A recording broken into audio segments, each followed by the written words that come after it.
What is going on, guys? We are back at the Pizza Podcast. Let's give a round of applause for Michael Vittorio is over here. Shout out again, bro. Let's do it one more time. We're gonna do this right for you guys. Give me a second on the fade out. All right, give me a second. I'm giving you a second. Yeah. Push all the buttons so like that you know all the buttons. Push all the buttons real quick. Yeah.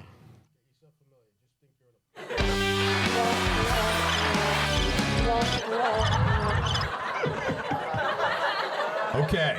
All right. This is what happens when you start a podcast. You figure it out. All right. Well, Michael Vittorio is on the podcast today. Good to see you, brother. How Always are a you? pleasure. Always a pleasure. Good. How are you? I am well. So Michael Vittorio is the owner of Vittorio's Italian Steakhouse as well as Mike's Pizza. Me and Mikey met a couple years ago, and now we have become the bestest of friends. Vittorio's is one of the most amazing restaurants I've ever been to. They age their own steak on premises. They do a lot of amazing pasta dishes. They really put a lot into their craft.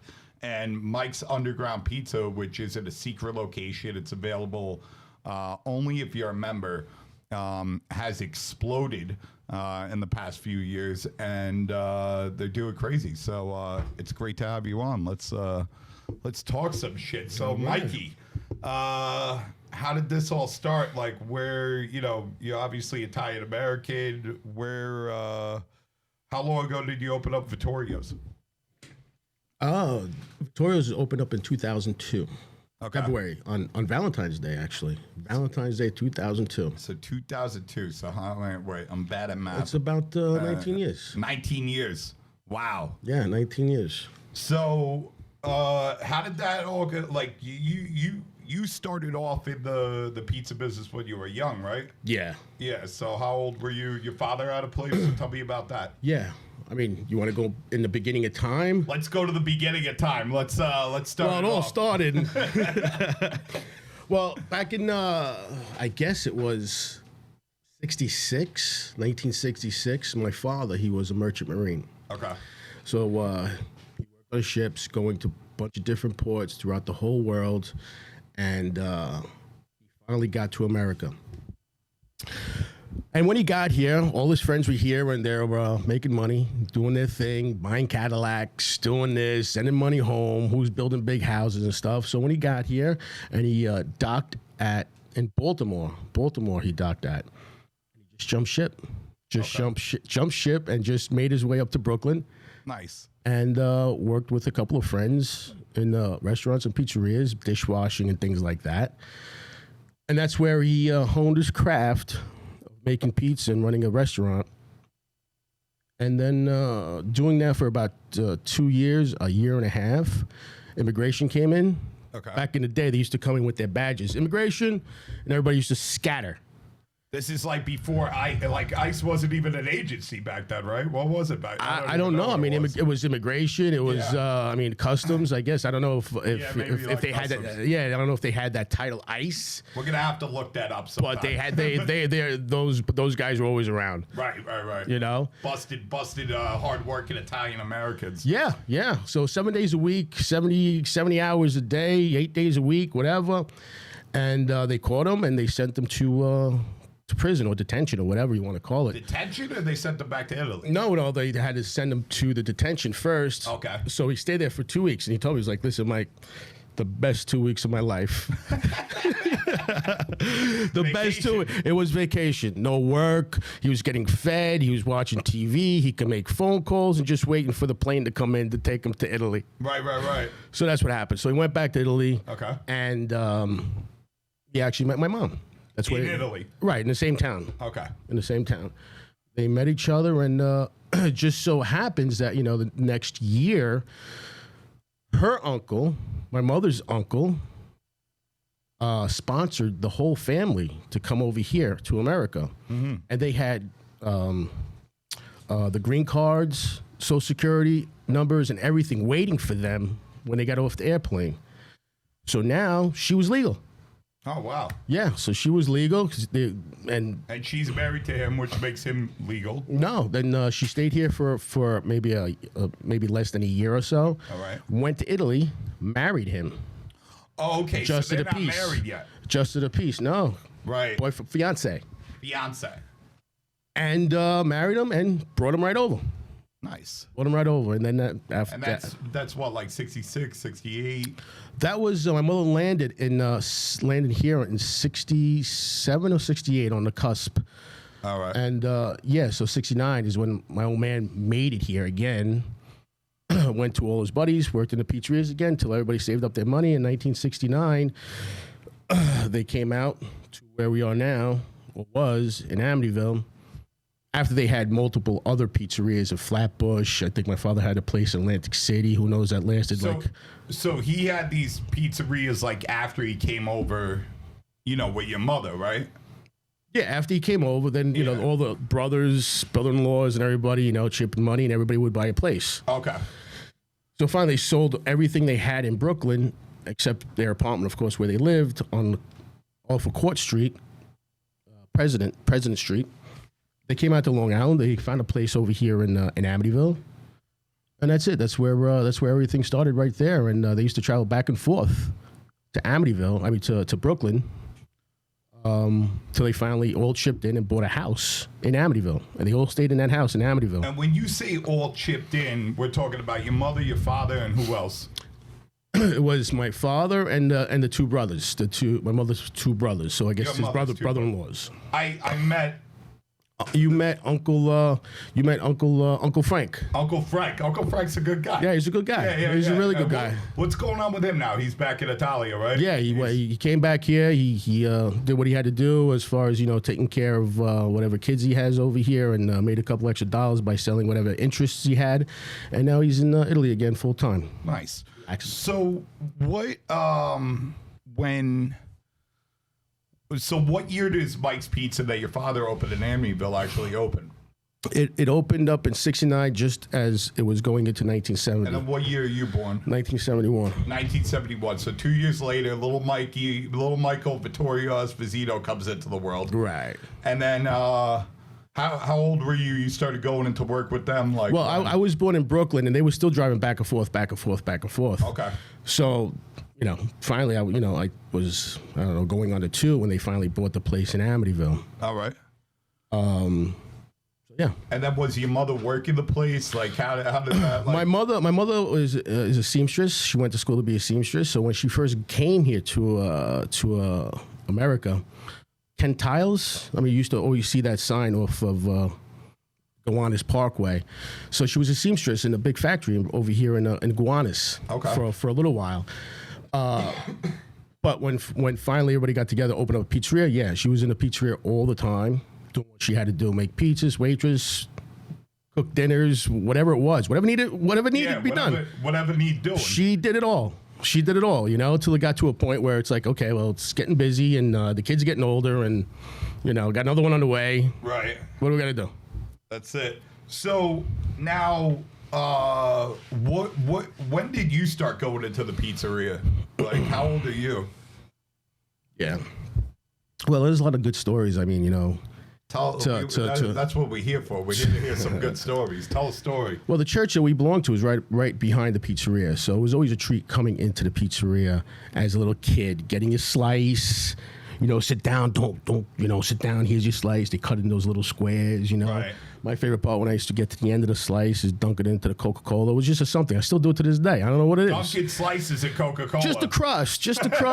It goes good. Coke and a slice. Yeah. Nothing beats that. So how my career started in the pizzeria business, it started as a form of, punishment, I guess. If you weren't good, you had to go to work, Oh, is that right? Oh, yeah. Yeah, so were you happy to go, though, or were you like, this sucks? Well, of course, when you have to leave your friends, right? Of course, this sucks. But, once you got there, you had other friends there. So what are you doing? Like, I'm always curious about, you know what I'm saying? Because we're obviously from a little bit of a different generation. Like, what were you leaving? Were you guys riding around bikes? You guys were fucking around? Like, what was going on in Amityville with Michael Vittorio and his little gang? Yeah, exactly that. Just you know, Was typical things that, you know, an 8, 9, 10-year-old would do.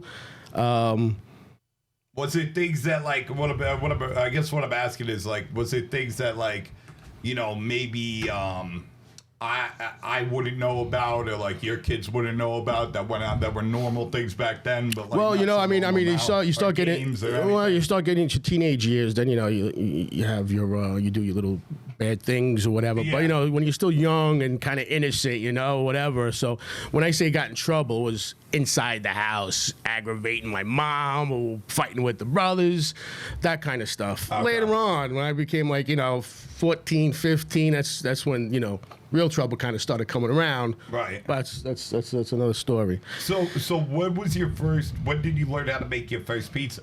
That's just it. So when I used to go to the pizzeria, you know, you're just immersed by it. Your father does it. You know, that's all you talked about. You know, everything revolved around the pizzeria. Everything, just how it was. You know, and just going to the pizzeria, just being, you know, surrounded by it, and just watching my father make the pizza, watching, you know, everybody, just whoever worked there making pizzas, and you just saw it. That's why I feel like that age, 9, 10 years old, if you start doing something, you kind of get it right away. So about, I don't know, 9 years old, you know, I really started, you know, I just picked up dough and I just mimicked exactly what my father used to do. Just mimic, just, you know, by remembering. Right. And I can never forget, my mother and my father standing right there watching me, and they like, you know, they're like this, you know? And, you know, now looking back and looking at my father's face, went like this. He got like dollar signs in his face. He's like, great, I can fire this guy. I can fire this guy and still make money. So yeah, so and then I just crafted, you know, by 10 years old, 11 years old, I was really good. Good. You're banging out pies? Like banging out pies. I would make pies when there was no customers there, just for slices. Just for slices. And this one time, I'm making a pie. This guy comes in. He orders a pie. It was two guys there, actually. So one guy comes in. He orders a pie. He's like, but I don't want the kid to make it. I don't want that kid to make my pie. Yeah, I don't want that kid to make my pie. No, he's not making your pie. He's not making your pie. Don't worry about it. This is for him. Right. So... You made the pie anyway. Nah. So that's it. I got it away. The old man make the pie. Then the other guy that was there, he's like, I want to order a pie too with pepperoni, but I want the kid to make it. Oh, okay. So and the other guy just standing, not saying nothing. So as soon as my old man was done with the pie, I made the pie with pepperoni for the other guy, and that was it. So every time this guy came in, and if I was there, he always told me to make the pie. He always gave me $1 tip. You made a good pie, kid. That's I'm like, nice. Great. So, you know, maybe we'll feel good, you know? Yeah. So just from that, it just, you know, I wanted to do more. Right. You know, and that's how I got hooked, and I've been making pieces ever since, man. So when did you start like really doing shifts and really getting into the business, and what was that like? You know? Yeah, 10, 11, 12, you know. So you do a full shifts at 12 years So it was old? after school. Yeah. You know, I think more in 7th grade. I think I was working 3 days, 4 days, you know. I had to go. Right. You know, it was an activity. People, you know, kids go play soccer, or they play baseball, or they go to Cub Scouts. That's their activity. My activity was to go to the pizzeria and do what I had to do, you know. And I learned so much. 100. I learned so much. So what, like, I know I met your mother a bunch of times. I love her, sweetheart. She, by the way, guys, if you guys don't know, Mrs. Esposito, she is the best thing ever. She has a crazy garden. She has chickens. Fresh eggs all the time. She makes fresh pasta. It's amazing. What was it like growing up? Like, because you were, I mean, I got to imagine, like, your parents didn't really speak English that well. Right. Well, when I first started school, kindergarten, I spoke Italian. I didn't speak English. Really? Yeah. It was bad. That's all I knew how to speak was Italian. So, you know, when I went to kindergarten, it was like kind of like a shock. It's like, you know. Yeah. So from kindergarten all the way up until, I don't know, 9th grade, I've always had speech classes. Really? Yeah.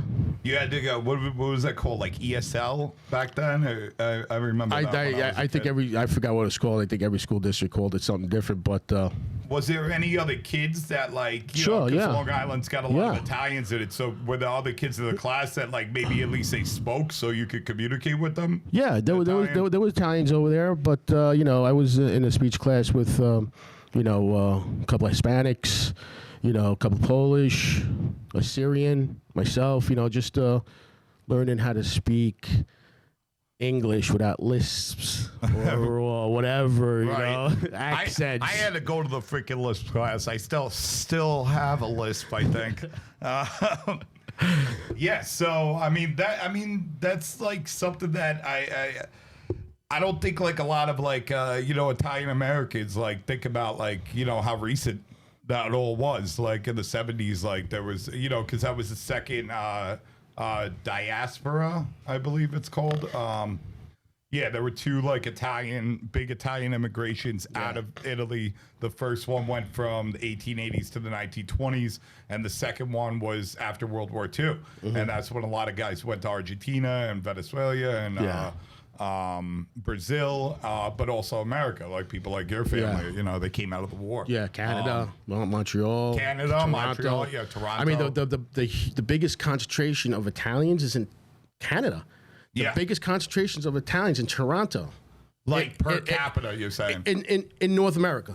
Okay. In North America. It's not even America. It's Canada. Yeah. Well, I know. I actually know like a lot of guys that I've worked with or been friends with that they have family in Toronto and Montreal. Like Montreal as well. No, it's a crazy thing. Man. So when did just tell me the history of like how did you're a teenager now, you're starting in the business, like what happens next for you? Like you're going to high school, you go to college, just let's get it out there. I want to know the story. I did everything in that pizzeria. I learned everything in that pizzeria. Everything. Through my 10 years old, my adolescent age, teenage years, my 20s. I spent my whole life in that pizzeria, and I learned a lot from just dealing with people, and the whole time I was working, I never really worked with anybody my age, ever. Mm-hmm. It was my father and a couple of gentlemen that were working there also that were, the same age, so I was the kid all the time, every day, so I never really worked with anybody my age. I didn't really fuck around, in other words, whatever. That's what I did. So I was always, focused in what I was doing because there was nothing else that I can do. Right. My old man was my father, my boss, my mentor. He was everything, So can't call in sick, So but what I'm asking is like like tell me like like the little timeline of like how did you're 12 years old, you're 15 years old, like now you become an adult, like you're in high school. Did you go to college at all? Well, I'll never forget, at 15 years old, 14, 15 years old, my old man was like, Mike, I gotta go to Italy with the family. I gotta take care of some stuff. I'll be gone for 2 months, and I need you to stay over here to run things. 15 years old. And I had no problem. I did it. Yeah. I did it. Oh, you were running the pizzeria by yourself? At 15 years old, while they were away for was like it 2 like months. Summer thing? Yeah, it was a summer thing. It was a summer thing, and I ran the whole place, and my old man was like, Mike, listen, grande cheese supposed to be 75 cents a pound. If they send it over, it's, a penny more. Whatever. Yeah, I grew up. These guys used to bug out about the cheese all the time. Oh, yeah. Oh, yeah. 75 cents. How much is it now? Like 3 something? Oh, yeah. It's insane. It's insane. And that's another thing about pizza. It really doesn't increase in price at all. Right now, if you really wanted to buy a whole pizza, on Long Island, it's like $17. It should be $25 if it has to raise with the rest of the prices. Well, but a regular pie now, it's like a lead item just to sell you other stuff. Yeah, I mean that's a real like tri-state area thing though. As soon as you get out of here, like you go to South Carolina, the West Coast, the Southwest, the Midwest, like you could charge fucking $6 a slice, and nobody bats an eye for a plain slice. But like it's so ingrained into our culture in like New York and New Jersey, like what a slice is supposed to cost. That Right. if you charge like. But everybody's afraid to raise prices. That's what it is. I'm saying that's the reason why they're afraid to raise prices is because, I mean, people will walk in and motherfuck you. You know what I mean? They're like, who the fuck do you think you are? You're charging $4 a slice? What are you, putting gold on the pizza? What are you, out of your mind? Like, it's so ingrained what these things cost to us, where I see guys on the West Coast and the Midwest and, you know, all over the place, and they'll open, even in Chicago, you know, like, they open up like a good Sicilian joint or a good New York slice, and they charge $5 a slice, and like nobody, like, because it's not a slice culture out there, Right. so people are like, oh, I just got 2 slices and a soda for $12. That's the same price as a McDonald's meal, because it's not ingrained into our culture. Right. With us, And the same people that would complain about a $4 slice wouldn't mind paying $10 for a grande with soy and froth at a Starbucks. right? Because the price of those things You are know? like built into like I mean- our being. you I know mean, what one's a sustenance and one's like a treat. Hey, I'm not saying whether it's right or wrong. I'm saying, like, the reasoning behind it. Like, I understand the reasoning, and then you just gotta kind of, you know, sometimes you gotta get rid of. You gotta be like, hey, listen, you want a $1 slice? That's a $1 slice. Yeah. You want this slice? This is a little bit different thing. Yeah. But so did you go to college or anything? No, I did not go to college. My college was pretty much, you know, the restaurant business, the pizzeria business. You know? So when I knew what I was going to do. when you became an adult, so you just kind of took over your father's pizzeria and started managing it. Well, somewhat? yeah, I mean, I've been managing that place, you know, since I was a kid. I just took over everything. Took over making pizzas because my old man, you know, if you remember back in the 70s, 80s, it was just Sicilian and regular, just a round and a square. Right. That's all it was. Right. And We had Joe over recently, and we were talking to him about that. He was like, I was like, yeah, what kind of pizzas did you have? And I just wanted to hear it, like, and he was like, yeah, man, like, you know, when you see the pizza box and it says like sausage, pepper, anchovy, like, I mean, we had those things if you bought a pie, but it was just plain slices. Right. That was it. That's all it was. And then if you want a topping, we put the topping, put it in the oven, and that's all it was. It was, you know, it was that simple, and it was delicious, you know. But it took me, you know, because, you know, I needed to do stuff. My mind is racing, you know. I just needed to do things, you know. So it took me to make that first ricotta pie. Really? Ricotta pie was a new Yeah, item. they call it a white pie, but it was a ricotta pie. Yeah. And that's it. It was people like, what's that? What is that? Oh, it's ricotta cheese. Oh my God, I'll take that. And it just led into the next thing. And you know, my old man would be happy, but also mad at the same time because he's like, who's gonna make this stuff when you're not here? You know, just make the regular Sicilian, because if you make too much stuff, they're gonna always ask for it. Then we're gonna, you know, so. There wasn't a lot of places doing it. There was one other place that were doing, you know, different things, but I wouldn't listen. Right. I just kept on making stuff. You know, I started making the sausage and pepper rolls, started making the pepperoni rolls. And you didn't see any of that stuff. You know, strombolis I started making, you know. And then the pies just, you know, morphed into other things. I just started making other specialty pies, you know, and then that's it. By the end of the 80s, it was an explosion of gourmet pizzas. You put an eggplant, it's a gourmet pizza. Come on. Right. You know what I'm saying? It's just, you know, that word is just overused. I don't even think people use that word gourmet anymore, you know? Just, No, it doesn't no, mean it's anything. It's dead. It's almost become like kind of a bad word. It means like, you know, when you say gourmet, it's something that guys that like aren't authentic kind of say. And like, yeah, it's become like definitely a different meaning. So like, where'd you get the ideas for these things back then? Were you visiting other pizzerias and seeing like other people doing stuff? Or Well, a lot of people weren't doing that stuff. So there wasn't really too many places to go to get ideas. So it was just me in my head. And, you know, the pizza conventions and, you know, Pizza Todays weren't really that big, you know, and they just came out actually. And I remember they, you know, having their first pizza contest competition or something in Atlantic City, I think it was. Right. And I remember, you know, vodka started getting onto the scene, vodka sauce. Okay. Onto the scene hard before you didn't hear about it.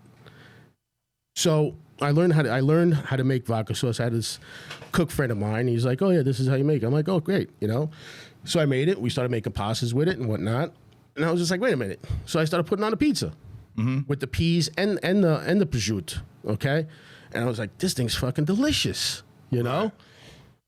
2 weeks later, freaking what do you call it? The Pizza Today magazine comes in, and this place called Goodfellas Pizza.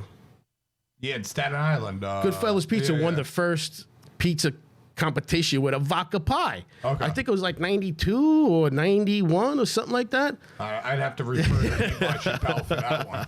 I have no idea. Yeah, you know, and they those guys kind of blew up and then fell by the wayside. They didn't really hear about them no more. But I think they have like a pizza school or something, maybe. I think in Staten Island. Yeah. He's I don't know these people. Yeah, you know. he has a school. They have a oven company that they do. I think I just saw today on Facebook that they're moving their original location somewhere else. But yeah, he's won stuff recently. Yeah, Andrew. Yeah, he's been on the scene for a while. So, but what I was asking was like, you know, with the strombolis and the sausage rolls and stuff like that. Did you see that somewhere? Like, or are you saying you invented it? Yeah, no, I invented it. What happened was people were making it. Right. People were making it. We were making calzones. We were making not necessarily strombolis and stuff like that. But other places were making the strombolis and stuff. But they never had it in the window, or there was no window. There was no window. It was just, you know, a Sicilian and a regular. You had a counter, and then you had a bottom counter with the stuff on it, with the pizzas. Now they put everything on a counter where you could see it. You know? Yeah. Before it wasn't like that. You know, it wasn't like that. So I started making it, and I put it there so people could see it. Now, not saying I'm the inventor of it, because when people are in the same business, they kind of all think the same. You know, no matter if you're in New York or California, you end up having the same ideas of how to do things because just how it is. You know. Right. And that's what I did. And we started off with that, and then it just blew up. And next thing you know, there's a line out the door for lunchtime because now you have all this variety and stuff like that, and you just had to keep it up. And that's what I did. And what was there delivery back then or anything? Like, Well, how did that work? There was delivery, but we never got into delivery Okay. at all. You guys would just like a pickup place? We didn't. We never got into delivery. And then again, I was like, you know what? Let's only deliver for lunch. Because, you know, we were surrounded by offices and stuff like that, so let's start delivering for lunch. And we did. Got it. And it was good. It was successful. Then what we did was, like, we'll deliver every day of the week except Fridays. And that's what we did. You know? This is going more deep into the 90s. Started doing that, you know? And it was very successful. Next thing you know, I mean, a lot more people were ordering deliveries than they were coming in. So that's exactly what my father didn't want to happen. Right. Because he wanted the people to come in. He wanted the people to sit in the dining room. He wanted the people, blah, blah, blah, see what's over here, you know, blah, blah, blah. But that's what it morphed into. Right. So that's why we added the Friday on and a Saturday we added on also, because now, you know, people just expect that delivery thing going on. So that's what we started doing. So, how does like the transition between like, so now are you kind of running the pizzeria and then like, you know, from you running the pizzeria in the 90s to like open up Vittorio's, like how does that go down? Well, the pizzeria was always my old man's pizzeria, you know? I was helping him with his dream. He had a dream, you know, and it was a very successful thing that he was doing, and I was helping him with his dream.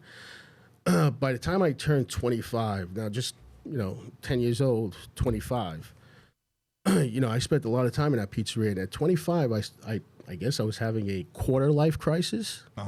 You know, I'm standing there in the pizzeria. I'm like,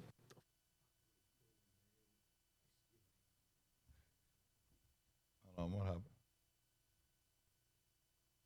You hear yourself? yeah. Okay, go ahead.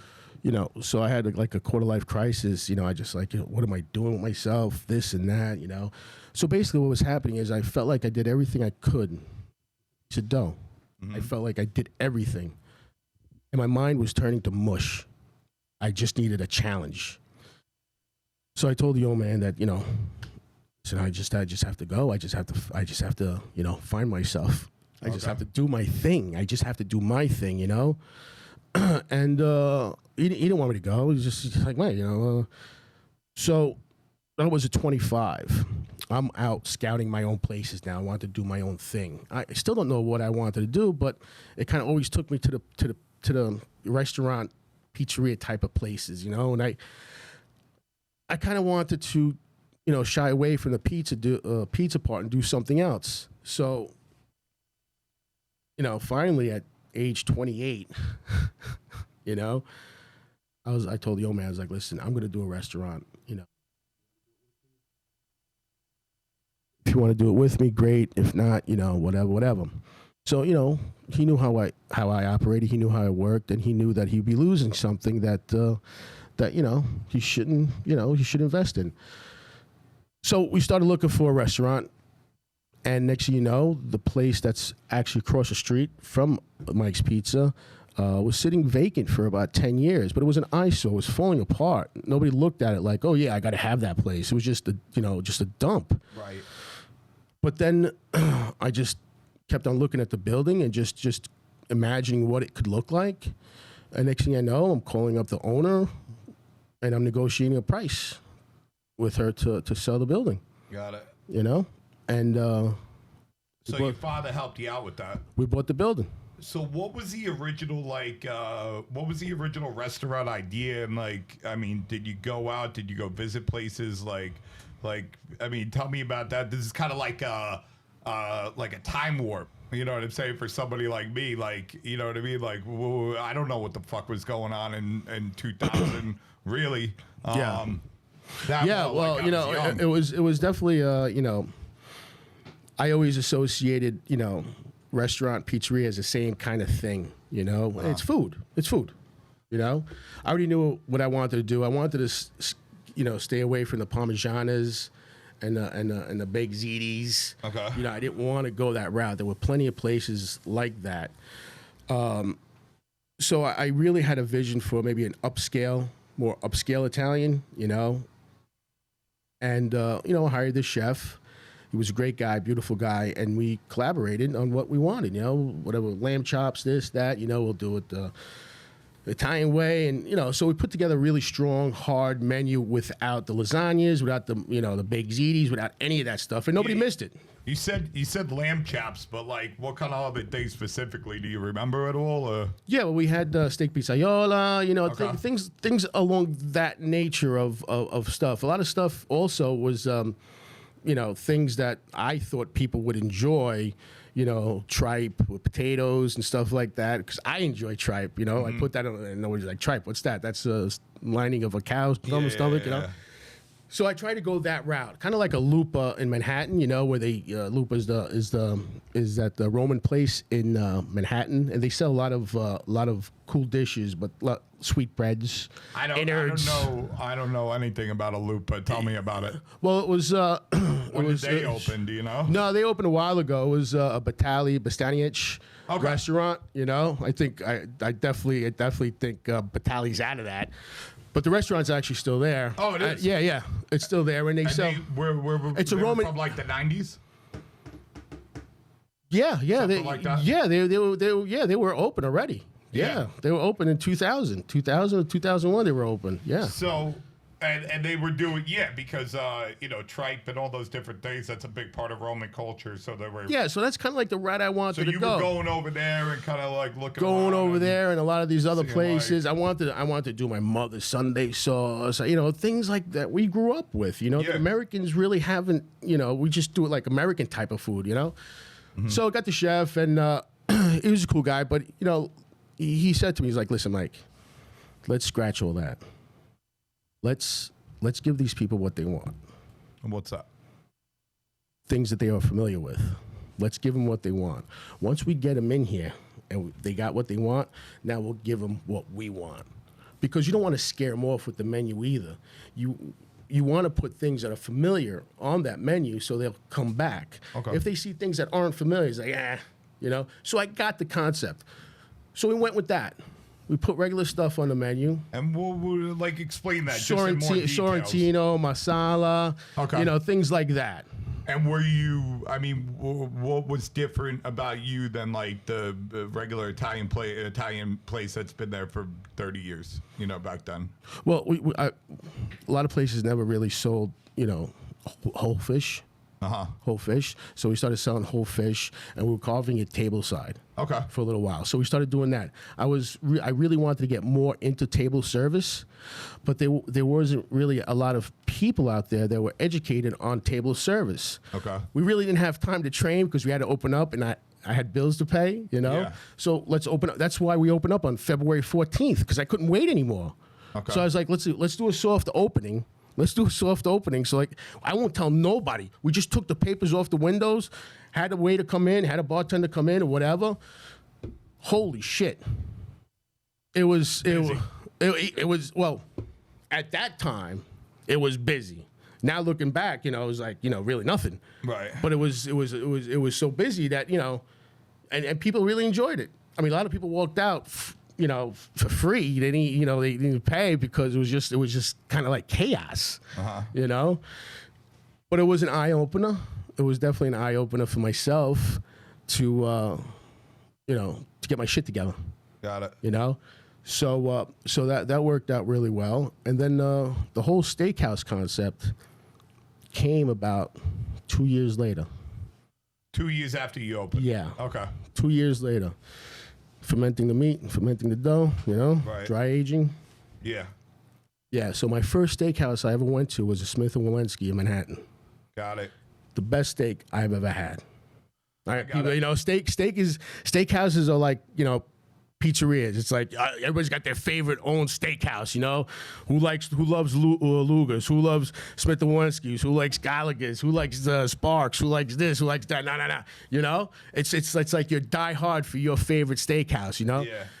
Smith & Wollensky did me right. So do they age your meat there? I know like Luger's has like the whole basement. Yeah, that does all that stuff. that's a really good question. I think so. I should ask. I think so because I used to belong to this club in hang out at this club in Little Italy. It was on the second floor of an Italian restaurant, and the guy who was running it, Frankie, has been working at that Smith & Wollensky's for the past, I don't know, probably like 10 years. what'd you say? He's a cook? What is he? No, he's a waiter. He's a And waiter. He was like, bro, he went from doing that to doing that, and you know, after the place closed, like long story, but yeah, I remember. I'll never forget. He called me up, and he was like, Nino, I was like, oh, Frank, how you doing? What's going on? But he's like, yeah, I'm working at Smith & Wollensky's. I'm like, oh, yeah? How's that? He's like, Nino, I'm making more money than I've ever made in my life. Because people, they go there, they order, you know, $5,000 worth of wine. And Yeah. he collected an 18% gratuity on that. Yeah. And he was just like, you know.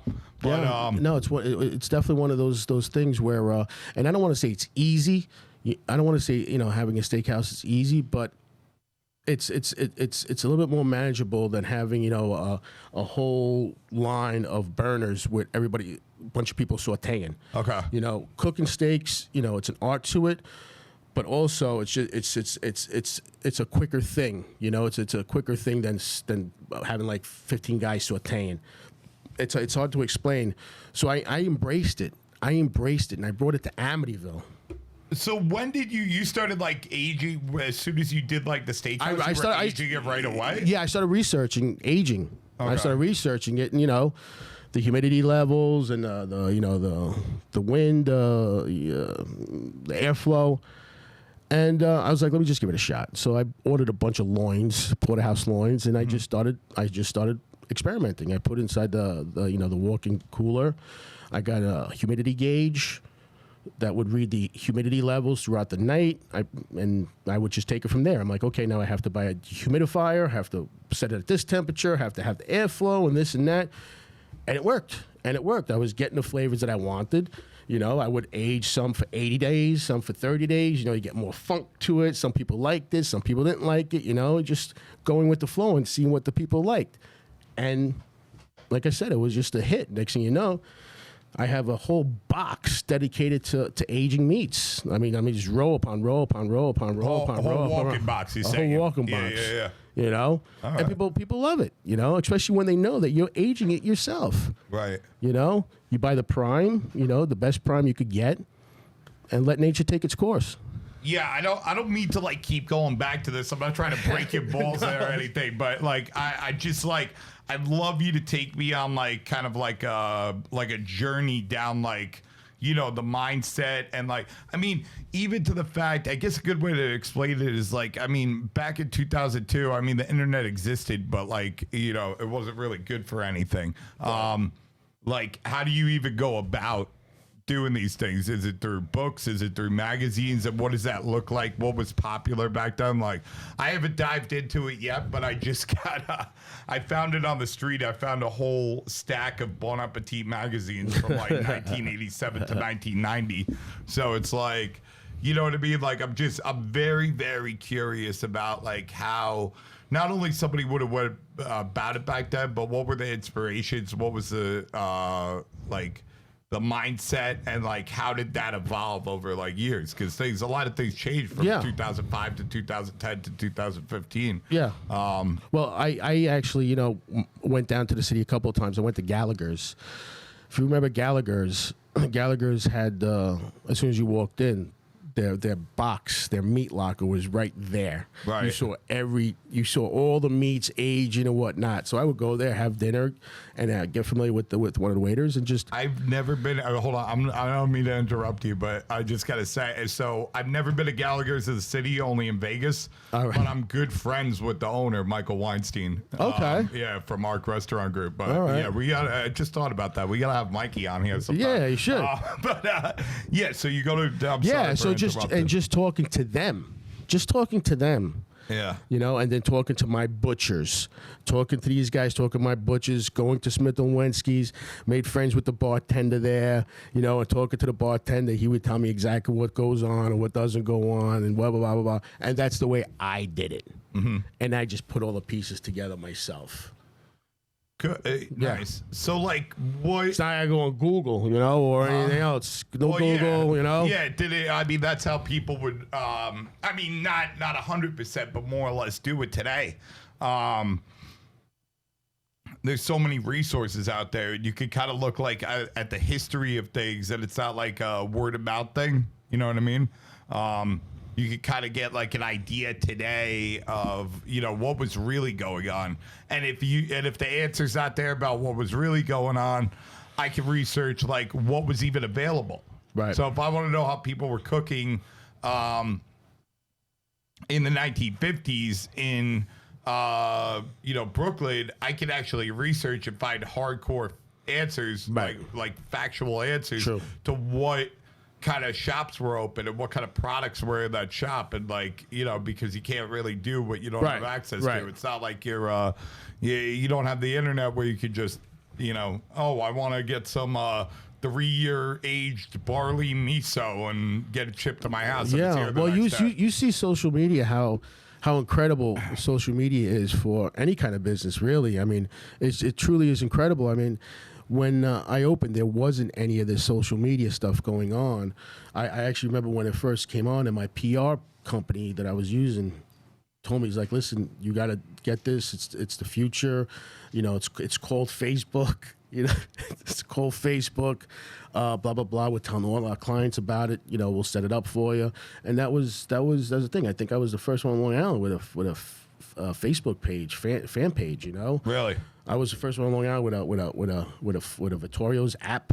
You know, it was written in Newsday. You know, it was a big deal. Now it's just like, now it's like nothing. You know, so which was nice. So before that, you know, in order to market and throw myself out there, Vittorio's, you know, I mean, put an ad in a newspaper, Newsday. You know, newspaper out in Long Island is pretty big, and I would do a Sunday because that's when everybody reads Newsdays on a Sunday. Half a page, you know, $1,600, and you put it in there. Then you would have to cross your fingers, and hopefully people see it and come in. Now Newsday, you know, always want to be like, well, if you're gonna put an ad in there, you know, put in like you'll get a free glass of wine or free salad. I'm like, yeah, no. It's not that type of place. Right. No free glass of wine, no free salads. I just want people to know who we are, where we're at. And if they want to come in, they come in. That's all. Mm-hmm. You know, I don't want to put. You know, it's not that type of place. We're gonna put like a clip art of a glass. You know what I'm talking about? I mean, it's cheesy. Sure. So well, now, like a place like you were talking about. You know, Lydia. One of Lydia's restaurants would never do something like that. So why? Right. Exactly. You know, Lydia's got a good place too. And she's great. I love her cooking. Anyway, so now with social media, it took a little time because not a lot of people were on, but let me tell you, I mean, you get, a good bang for your buck and you're out there. And not only you're out there, people are able to share. Sure. People are able to comment. You talk to them. Come on. I mean, it just really, what it did to the restaurant business is incredible. Incredible. It took those obscure places nobody ever knew about and blew them up, where everybody knows about them now, And it was a really, really nice thing that it did for the business because it gave it a nice push. A lot of people didn't know about us. Now everybody on Long Island knows about us. Got it. But if you didn't have the food or the product, you wouldn't be going anywhere anyway. Right.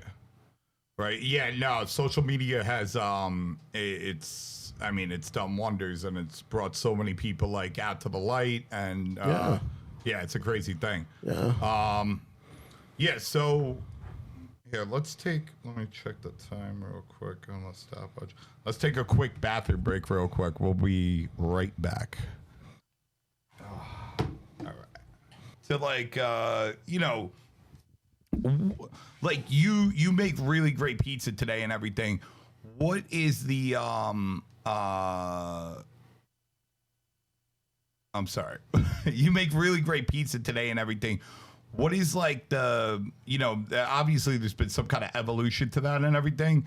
Like is your pizza would you say it's different now than the way it was you were making it in like 1980s or 1990s, right? Yes. Like what would like what was like the Sicilian process like when you were a kid, like at your father's place? Sicilian dough. Yeah. What would you guys do? Were you par baking? Were you straight cooking it? The Sicilian dough I remember as a kid because our Neapolitan, our round pies were very popular. So we sold Sicilians, but it wasn't as a big of a mover. Right. So it's not like we made a separate batch of dough for Sicilians. Okay, so what we did was just, we took two doughs, 21-ounce dough balls, put them together on a 16 by 16 pan, and that's it. We just did it like that with two doughs on top of each other.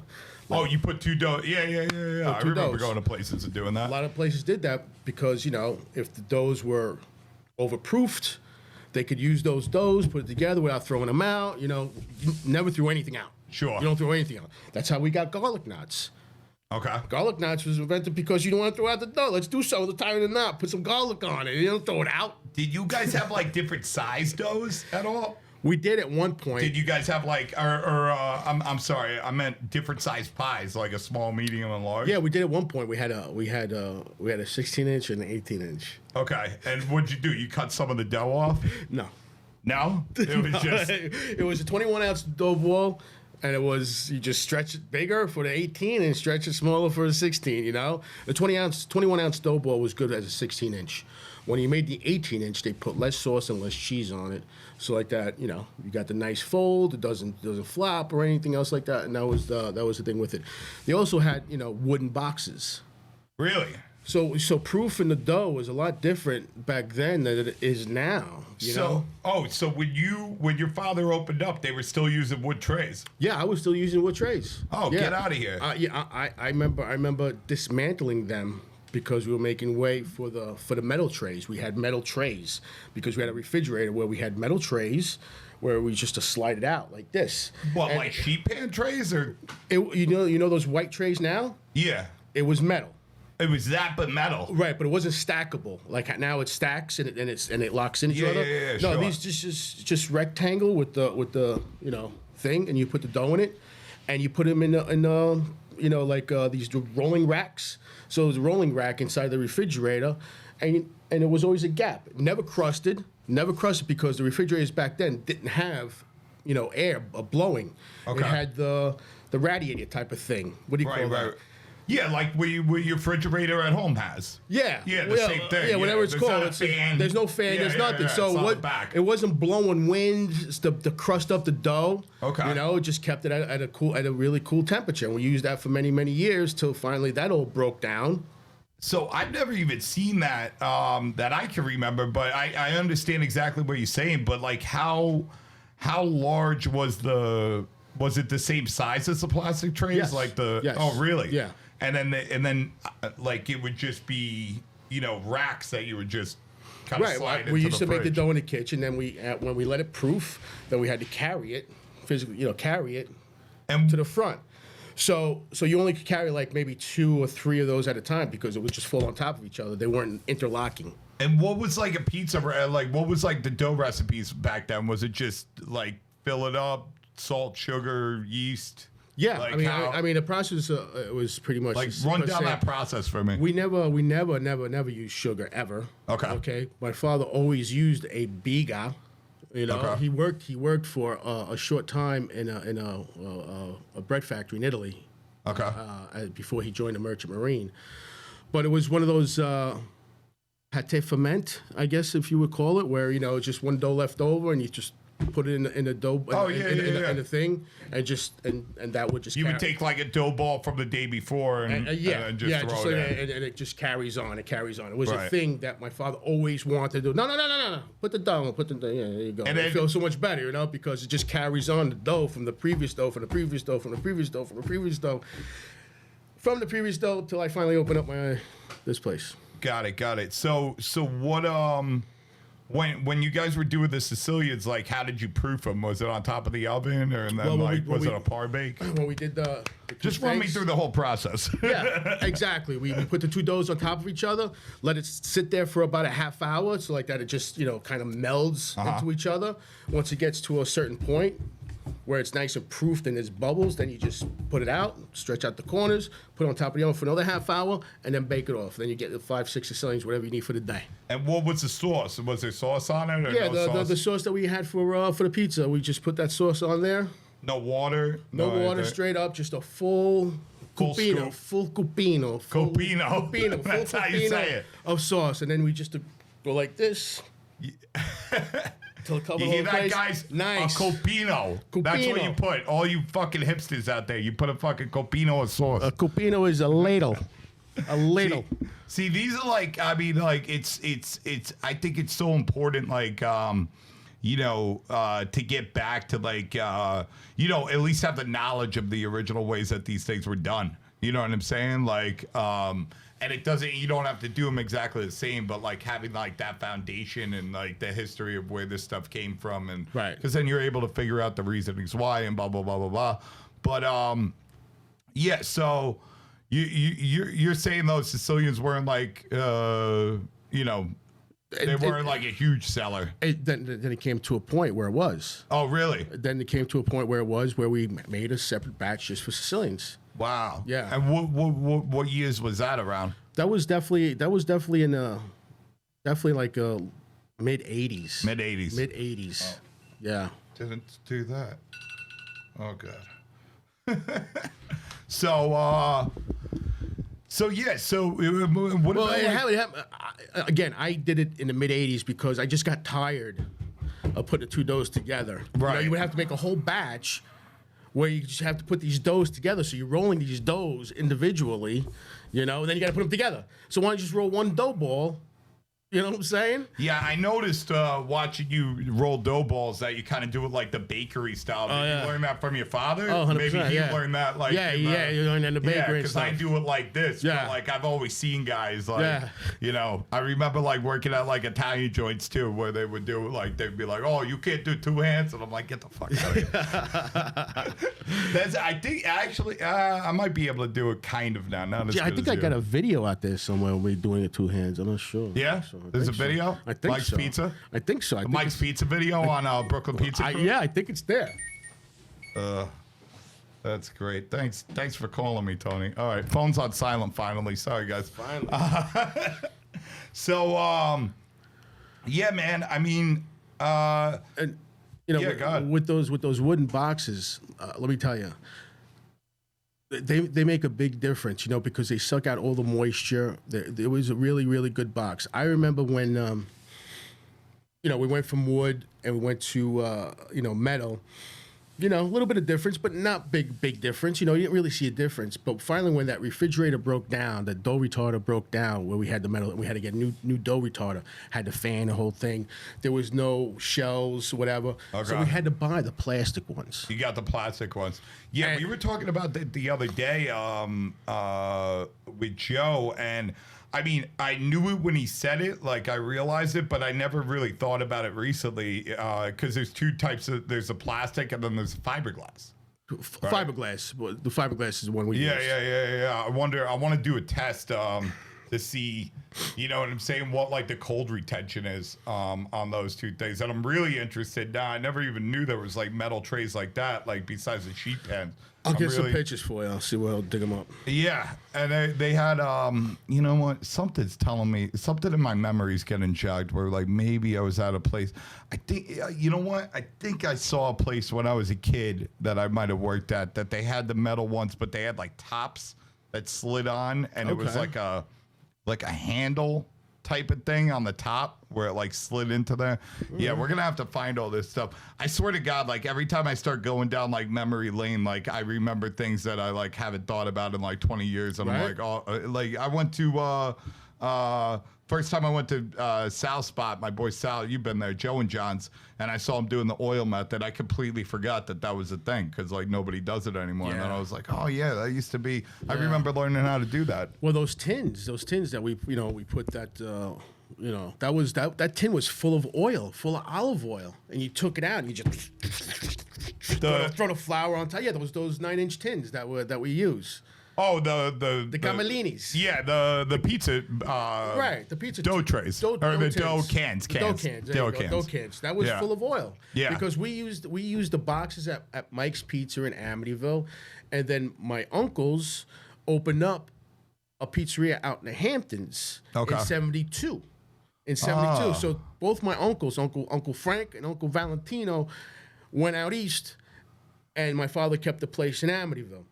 So out east, the place they bought it, they were using the Camelinis, the dough cans.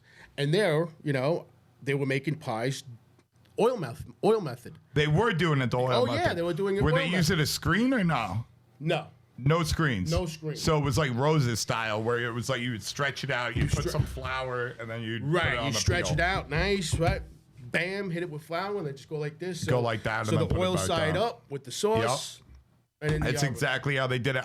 That's where I first learned the oil method. Was that I was working at Rose's in Penn Station, and when I got the job there, I couldn't make, even though I was a pizza maker at that time, like they wouldn't let me make pizza because I didn't know the oil method. So I was with this Albanian guy on the counter, and it's Penn Station, so like being at the counter is like a skilled job at itself in a place like that, because it's like you got to figure out the dance. You're in this little place, you got 4 ovens. It's like, what can I get for you? Oh, you got 2 eggplants, 2 upside down, this. You got fucking 100 people lined up. But and once you master that, you could do anything in life. Well, that's how I felt when I first mastered it. I was like, and I swear to God, until I walked into Joe and John's, like that was like out of my memory, and then it all came rushing back to me. Yeah. I was like, I remembered like when I learned and when I started making pies like that, I could fill up an oven. I was like, oh, now I can work anywhere. Because I used to walk into places like sometimes I would just walk around the city. I'd walk around Brooklyn. I'd walk around Manhattan. I'd just go into pizzerias and be like, hey, you need a pizza guy? Hey, you need a pizza guy? But if I walked into a place and I saw him doing the oil method, I wouldn't even ask because I didn't know how to do it. And then when I learned that, I was like, oh man, I can work fucking anywhere I want. I can be a real pizza fucking nomad. That's what it was. It was, I didn't, I was a high school dropout. I was a knucklehead, and it was just like, pizza was his job that you didn't need, a resume for. It was just kind of like you go into a place, it's cash. If they see you can make pizza, you get the job. And they put you on the schedule for 60 hours a week for $10 an hour. It's like, how much money you want? $10. Give me $10. Nice. Give me $8. Give me you know what I mean? Oh no, it was great. It was great back then, but then it switched real quick because New York real estate estate prices went through the roof. So all of a sudden the $10 an hour wasn't cutting it as much. But when I was like 18 years old, it was nice because you can rent an apartment in the East Village for like $600 a month back then. You know what I mean? Like easy. Like I had an apartment in Gravesend. I was paying $650, 2-bedroom apartment. It was fucking great. Oh, nice. Yeah. But yeah, going back to the day, like oh, you know what I want to fucking know? So, you know, I've been to your mother's house. She's got the garden and everything and the chickens. Did she always have that? Did you have that when you were a kid? Yeah, oh yeah. She always had I don't even want to call it a garden. A garden is just like, you know, little things. We had a freaking farm in our backyard. Right. Our backyard wasn't a backyard where we went back there and played. Yeah. It's in the backyard we went out there to work. We picked, you know, with tomatoes. Mike, go out, go make it a salad. Go get the tomatoes. Go to the side of the house, get the arugula. You know, I mean, that's what it was. She grew. That's how she grew up. She grew up in Italy, where, you know, her father, my grandfather, you know, had all this land, and they used to farm their food. Sure. That's how it was. They had their pig that got slaughtered. They had their chickens where, you know, they made, you know, whatever they did with it. You know, they had their rabbits. They had everything. Everything they needed was right there. The only thing was missing was a cow, which, you know, there's, you know, right. cows. You know, but they had everything. So they had the butcher come in to slaughter the pig. So they had meat. They did what they had to do with that. You know, So they had it in them. So they brought it here. This is what they, you know, this is, you know, they never got themselves out of that routine. This is in their heads what they needed to do, you know. You couldn't go to back then. You couldn't go to a supermarket and find, like, you know, broccoli rabe. Right. What's broccoli rabe? Yeah. Arugula? You didn't know arugula. You didn't have any of this stuff. This is all Italian stuff. So she grew it, right. You know. And then we had the pork stores. Yeah. We had the pork stores, and those pork stores would be packed of holidays, Christmas, Easter, you name it. You know, it was such a great feeling and stuff. You know, you go there, you get your prosciutto. Nobody knew about Nutella.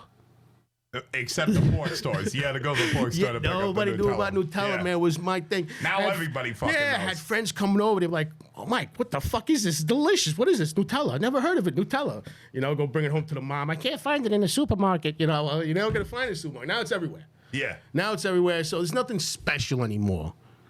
There's nothing special anymore, which is okay. Yeah. It's all right, you know, but everything's just so, like, there. I think there's something really special about, you know, growing stuff in your backyard and stuff like that. 100%, like, not a lot of people do that anymore. Like, I mean, it's backbreaking work. I mean, nobody wants to do it. You know, Right. they'll get a couple of tomato plants, a zucchini plant. Oh, look at mine, it's for my garden. What garden? Yeah. You get a freaking it's a pot plant. What are you talking about? Yeah. Yeah. I mean, well, I feel like every year. I mean, I obviously got my thing going out there, and like when I look at you know, my boy Danny Zuko's mother and how she did it. She like, yeah, like you said, she had like a farm. Like the whole backyard was just on the ground this low, and she would put weed tarp and then cut the holes where the plants were, so you know she wouldn't have to pick all the weeds out. But yeah, it was, you know, I don't know, quarter acre worth of shit growing. And but now, you know, like I do all raised beds, so I don't have to bend over. I don't have to deal with weeds. I haven't brought it in yet, but it's definitely going in a couple weeks. As soon as Dom the plumber comes over, we're getting the hose back there and put in the irrigation, the drip irrigation. But I mean, when you were a kid, you didn't have that. I mean, I'm sure it existed, but like you couldn't go on like Amazon and like be like, oh, let me get a drip irrigation system going. But with that said, my mother and father, they enjoyed it. They wanted to go out. It gave them, you know, something to do and something to, you know, look forward to. Every morning they got up before work. My father would get up before work and spend at least an hour and a half in the garden doing what he had to do, because he just enjoyed it. Picking up the hoe, doing what he got to do, bending down, picking up a thing, looking this, tying it up, you know, making sure, smoking his cigarette, looking at his work and stuff like that. You know, they really, really enjoyed it. You know, it was just one of those things. And my father also was a fisherman.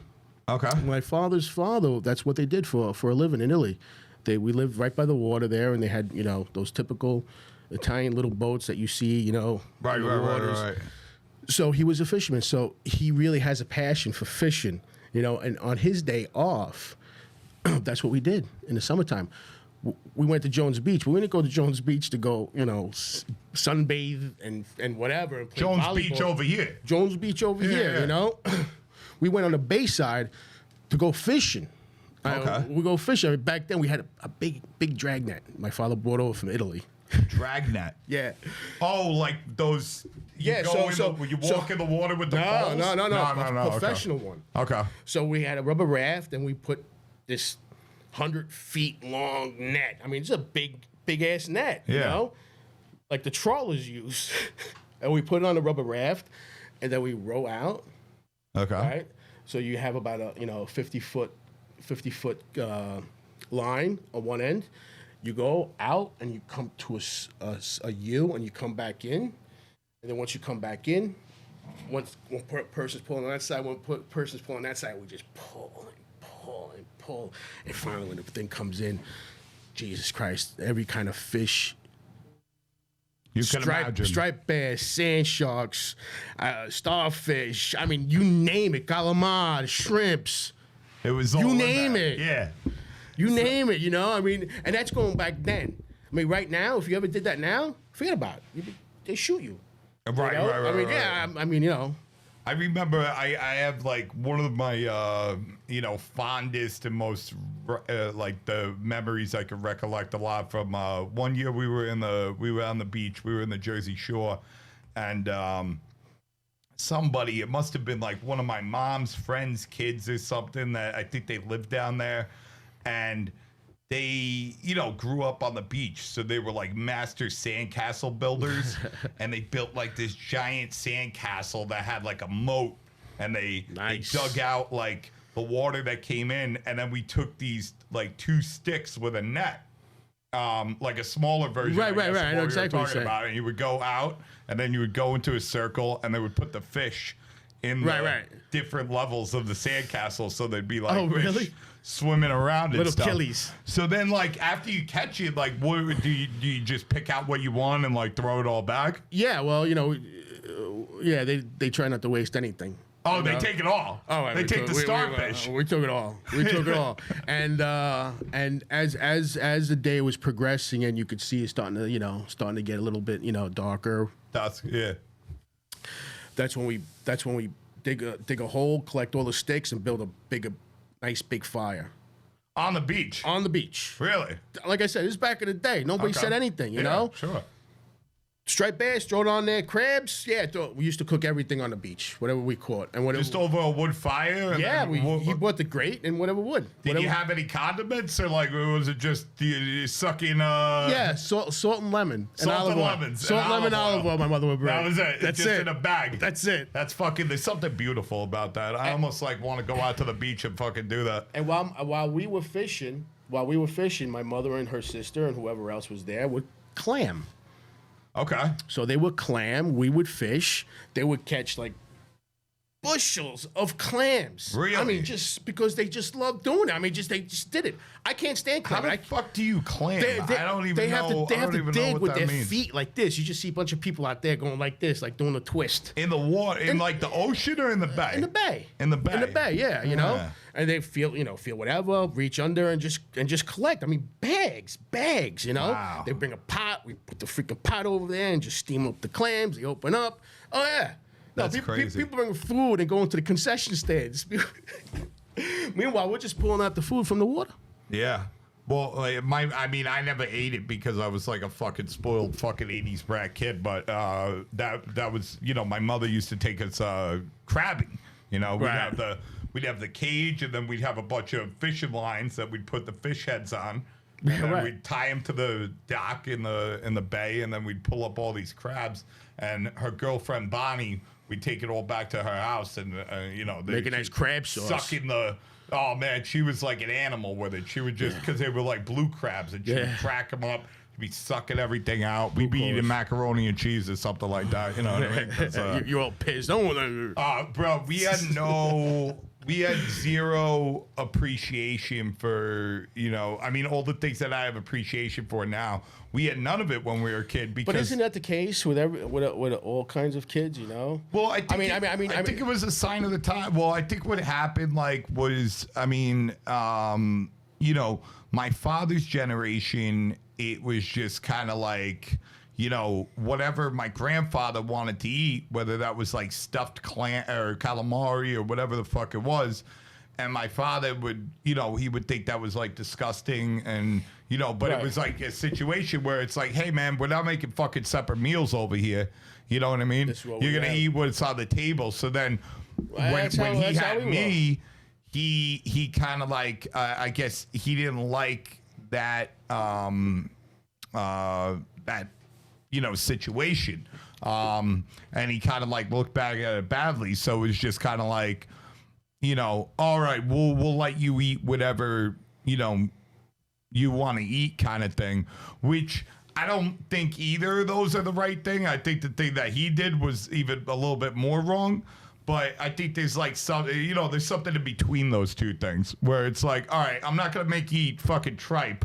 You know what I'm saying? But like, you know, we're going to put some spinach gnocchi with ricotta on the table. And if you got a problem with that, you could go starve to death. You know what I mean? There's like something in between stuffed calamari with like hard boiled eggs and pig's feet and tripe. And you know what I mean? Eating gushers and macaroni and cheese for Sunday dinner. That was everything I lived through. It was all that type of ethnic food, Italian ethnic food that, you know, that you won't see it on the menu back then, and some of them you won't even see on the menu now because it's more casalinga. It's more like homemade. But you probably liked it. Like you were still very close. Like my father was like as American gets. Like he's Italian American, but like Well, what do we know? We didn't know any better. It's not like we had cousins and that were doing this. We're doing it. Everybody was doing the same thing. Yeah.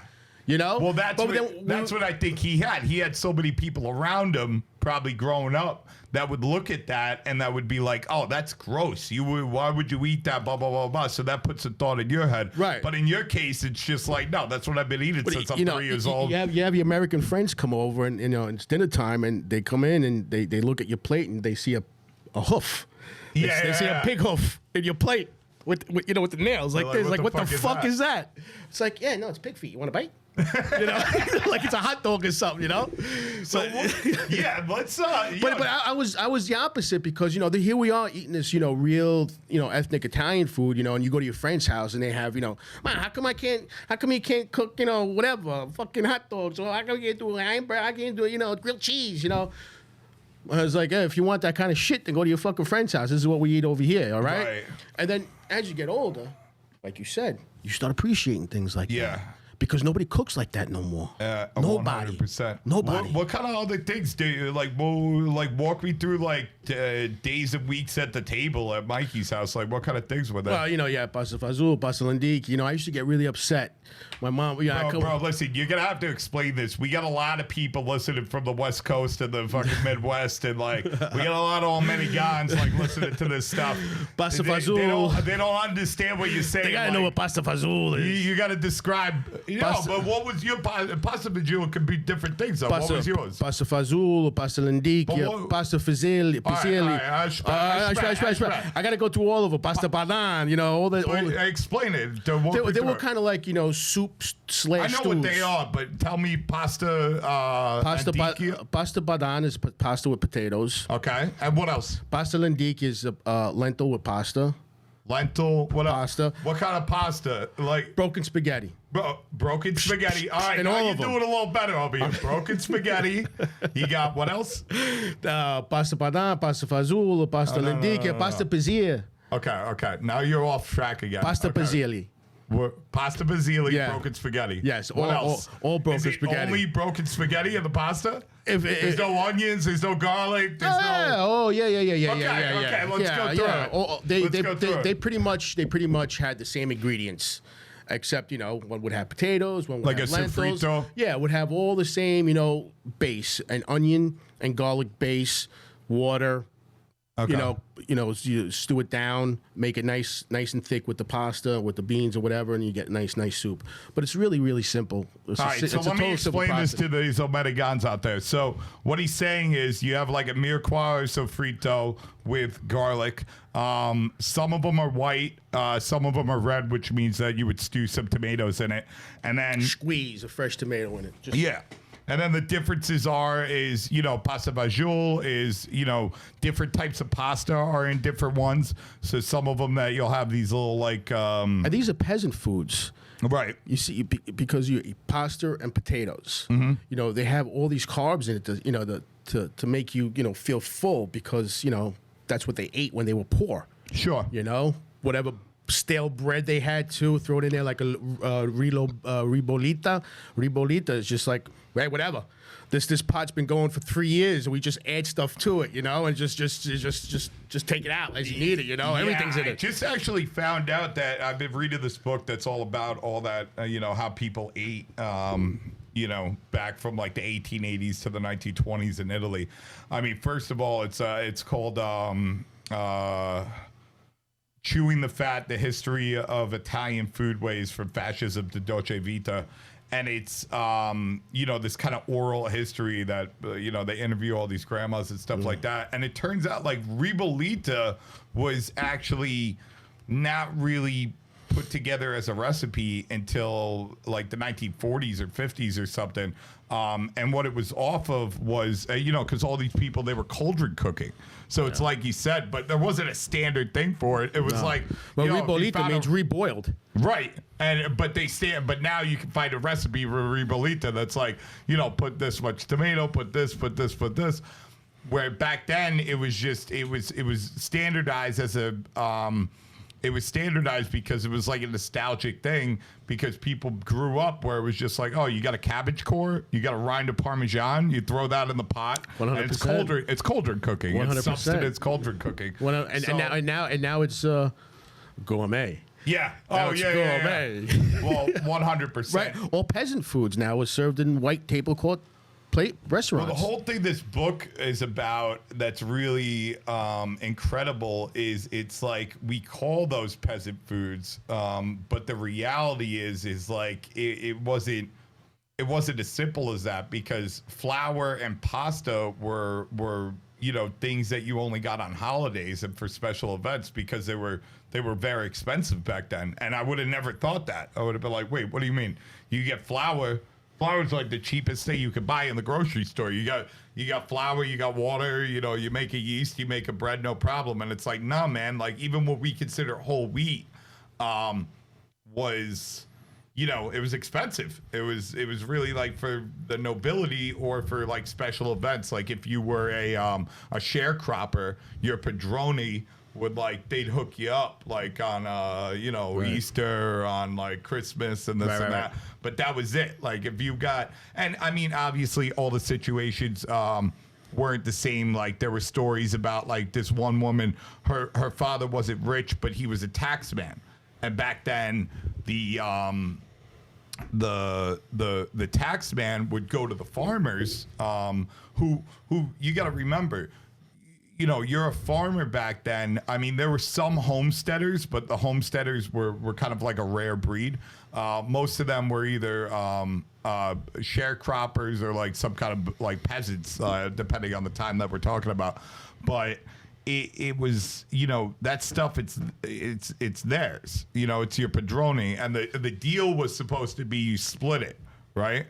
But what would happen is, the padrone, the overseers would end up like, we had to buy you a new hoe, and you had to buy this, and you borrowed this, and blah, blah, blah, blah, blah. So when it came down to like splitting it in half, it didn't really get split in half. You know what I mean? Because you would get fucked over. So these guys were like, they were subsistence eating like most of the time. It was just like, and people were getting like a lot of degenerative diseases, just from their diet. So if you eat polenta every fucking day, even though now polenta's gourmet, like you're saying, but now when we make polenta, it's like, oh, it's polenta and it's got nice cheeses and it's got nice roasted vegetables that are blanched, and you know what I mean? It's like, that's what, like, you would have had to been like the Duke of Modena to be eating like that back then, where but then you're getting like the amount of nutrients and calories and this and that. These guys, and I think that might be a reason why, like, sometimes, growing up in Brooklyn and New Jersey, you would see guys that were like kind of first year, you'd see guys' grandparents that were like, they were 5 foot nothing. Right. And then you would see the kids And the grandkids were like 6'4". They were like monsters, and it was probably a result of like, you know, them being on the other side and not, you know, as children, like just not getting enough calories and enough like variety of vitamins and minerals every day, and it stunted their growth. Yeah. And then, like, see, the polenta is like a northern thing. yeah, 100%. It's not even southern. I didn't know what polenta was Oh, it's completely until I opened up the understandable. restaurant. Right. I'm like, what the fuck is this? It's polenta. And they explain what it is. I'm like, oh, it's, what the fuck did I call it? Anyway, I was like, oh. I'm like, what the fuck do you do with this? And then I researched that too. I'm like, oh shit, this is pretty cool. And finding out the history behind that also, you know? But there's I mean, Italy is so diverse. People don't really understand. They think Italy, okay? And right away they think pizza and veal parmesan, or chicken parmesan. Bro, no one knew what pizza was up until like. All right? Yeah. And different parts. I mean, you have part of Italy, the Trieste part over there, that's by Germany and stuff like that. They eat a lot of sauerkraut. There's a lot of sauerkraut 100%. in that area. You know, down in Sicily. Sicily was a lot of what do you call it? Moroccans. A lot of saracen. They call them saracen. Yeah. So there's a lot of sweet and sour down there. You know, couscous. Everything that's all the cuisine and sour downstairs. eggplant. Yeah, is shared with the Caponata. Moroccans. You know, and the Arabs, because it's a heavy Arab influence in Sicily. Sure. Campania region, you know, they're pretty much, you know, kind of like on their own, but you know, there were the Greeks and they had the Spaniards there. A lot of the words in French. a lot of the words also like bodega, the Neapolitans use as a little deli, but they didn't say bodega, they say pedega. Also, like an apartment, they call cuatro. That's another Spanish word, cuatro. But these words only Neapolitans use, and not rest of Italy. Rest of Italy do not use these words. There's a lot of words that they don't use. You know, like their dialect. That's interesting. right? And they want to call it a dialect to diminish the language itself, because they wanted to promote the Tuscan language, which is Italian. Right. That's where the Italian language came from. The Piemontese. Yeah. The Tuscan, Right. the Tuscan area. Piedmont is. More up north. Well, the Savoy, like the unifiers of Italy, they were the kings of Piemonte, and King Emmanuel was the king of Piemonte and Sardinia. Correct, but they chose the Tuscan language to represent because who came out of Tuscany? All those poets, all those famous painters, a lot of famous people came out of Tuscany, and they already took, Tuscany's Florence, right? yeah. Yeah. Okay. So Firenze. So they already took that. So that language is already known in Spain. It's already known in France. It's already known in England, because all these aristocrats, all these painters, sculptors, poets, writers, these other countries know that language. So that's Right. why they picked that language. So, and then they started diminishing all the other languages. The Sicilian language, it's a language. Yeah. The well, Neapolitan, I mean, it's a language. You know, now they're starting to teach it in school because they don't want to lose it. right. So by calling it a dialect, they would just, you know. I mean, I've always understood, and I guess, yeah, I completely understand what you're saying, but I've always understood, like, when I explain what a dialect is, to an American who doesn't understand, I'm like, it's explained like that, yo, this is like a different language. Like, there's words that are kind of the same, but like I explain it like, I know because when you say dialect to an American, they almost think like a heavy accent. And it's like, no, that's not a dialect. A dialect is like a different language. Right. You know what I mean? Right. So, Accent is when you're in New York and you go to I don't know, Georgia or England. Georgia or something Yeah, like that. yeah. Now, you know, they talk with that There's- twang. That's an accent. Well, dialect is, if you've ever seen, have you ever seen that movie, The Water Boy, with Adam Sandler? I did. Yeah, you've seen it. You know that guy that's like the kind of like New Orleans hillbilly guy that like when he talks you can't understand anything he's saying. Right, he's speaking English, but So no, that's an actual English dialect from New Orleans that barely exists like a anymore. Cajun. It's a Cajun, it's a Cajun, but it's a hardcore Cajun dialect because regular Cajun isn't even that. Right. South Carolina, Jamestown, South Carolina has an area also that they speak this dialect. And you can't understand And you what can't the fuck they're understand saying. it, you know? There's guys, I met these guys and I think we were in Florida. I was in Florida in a bar, and like randomly there were Jamestown, like these. I think Virginia. I forgot. I don't know. Yeah, there was like these mountain men, Highlanders from fucking Scotland, and like I met a bunch of Scottish people in my life. You grow up in New York, you meet people from fucking all over. These guys were from like the mountains of some island or something. These guys got drunk. You couldn't understand anything they were saying, and it wasn't like, oh, I can't understand some guy from like Manchester, England type of thing. No, bro, because they're speaking a certain way. Like these guys were speaking a different language, but that's what a dialect is. It's a different language that like comes in part from the original language, like Sure. Italian, like So, no, but you're right. Yeah, I mean, a lot of people don't know how much influence like France had since like the fall of the Roman Empire on Italy, like up until very recent times, up until the 1920s. Yeah, but the Bourbones was Spanish. The Bourbons, they were Spanish. Well, the Bourbons were the nobility in the South, but like throughout, right, that's the two Sicilies. Yeah. So yeah, but the two Sicilies. So the Bourbons who ruled over Naples for many, many years, right, gave Naples the first of everything, the first library, the first this, the first that.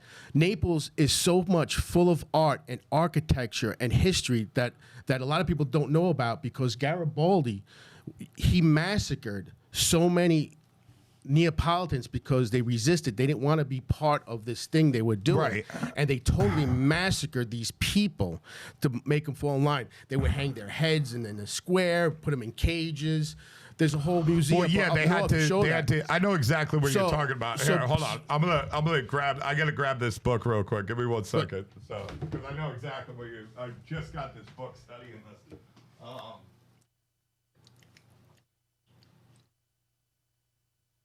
So yeah, I've been researching this. It's called Teroni. Yeah. So this is a book by Pino Aprile, and it's called Teroni. They just recently translated it into English, but it's all that has been done to ensure that Italians of the South became Southerners. And yeah, you're right. It's a result of you had your own nobility over there, huh? Go ahead, talk. Oh yeah. We'll hold it up. Yeah. So this is where am I going here? Teroni, check it out. But yeah, I mean, they had their own nobility, the Bourbons. And so they that was the Kingdom of Two Sicilies, like you said, they had a lot of art. They were coming up from the way that we look at history and everything like that. But what you got to remember is the Kingdom of Two Sicilies is only since 1816.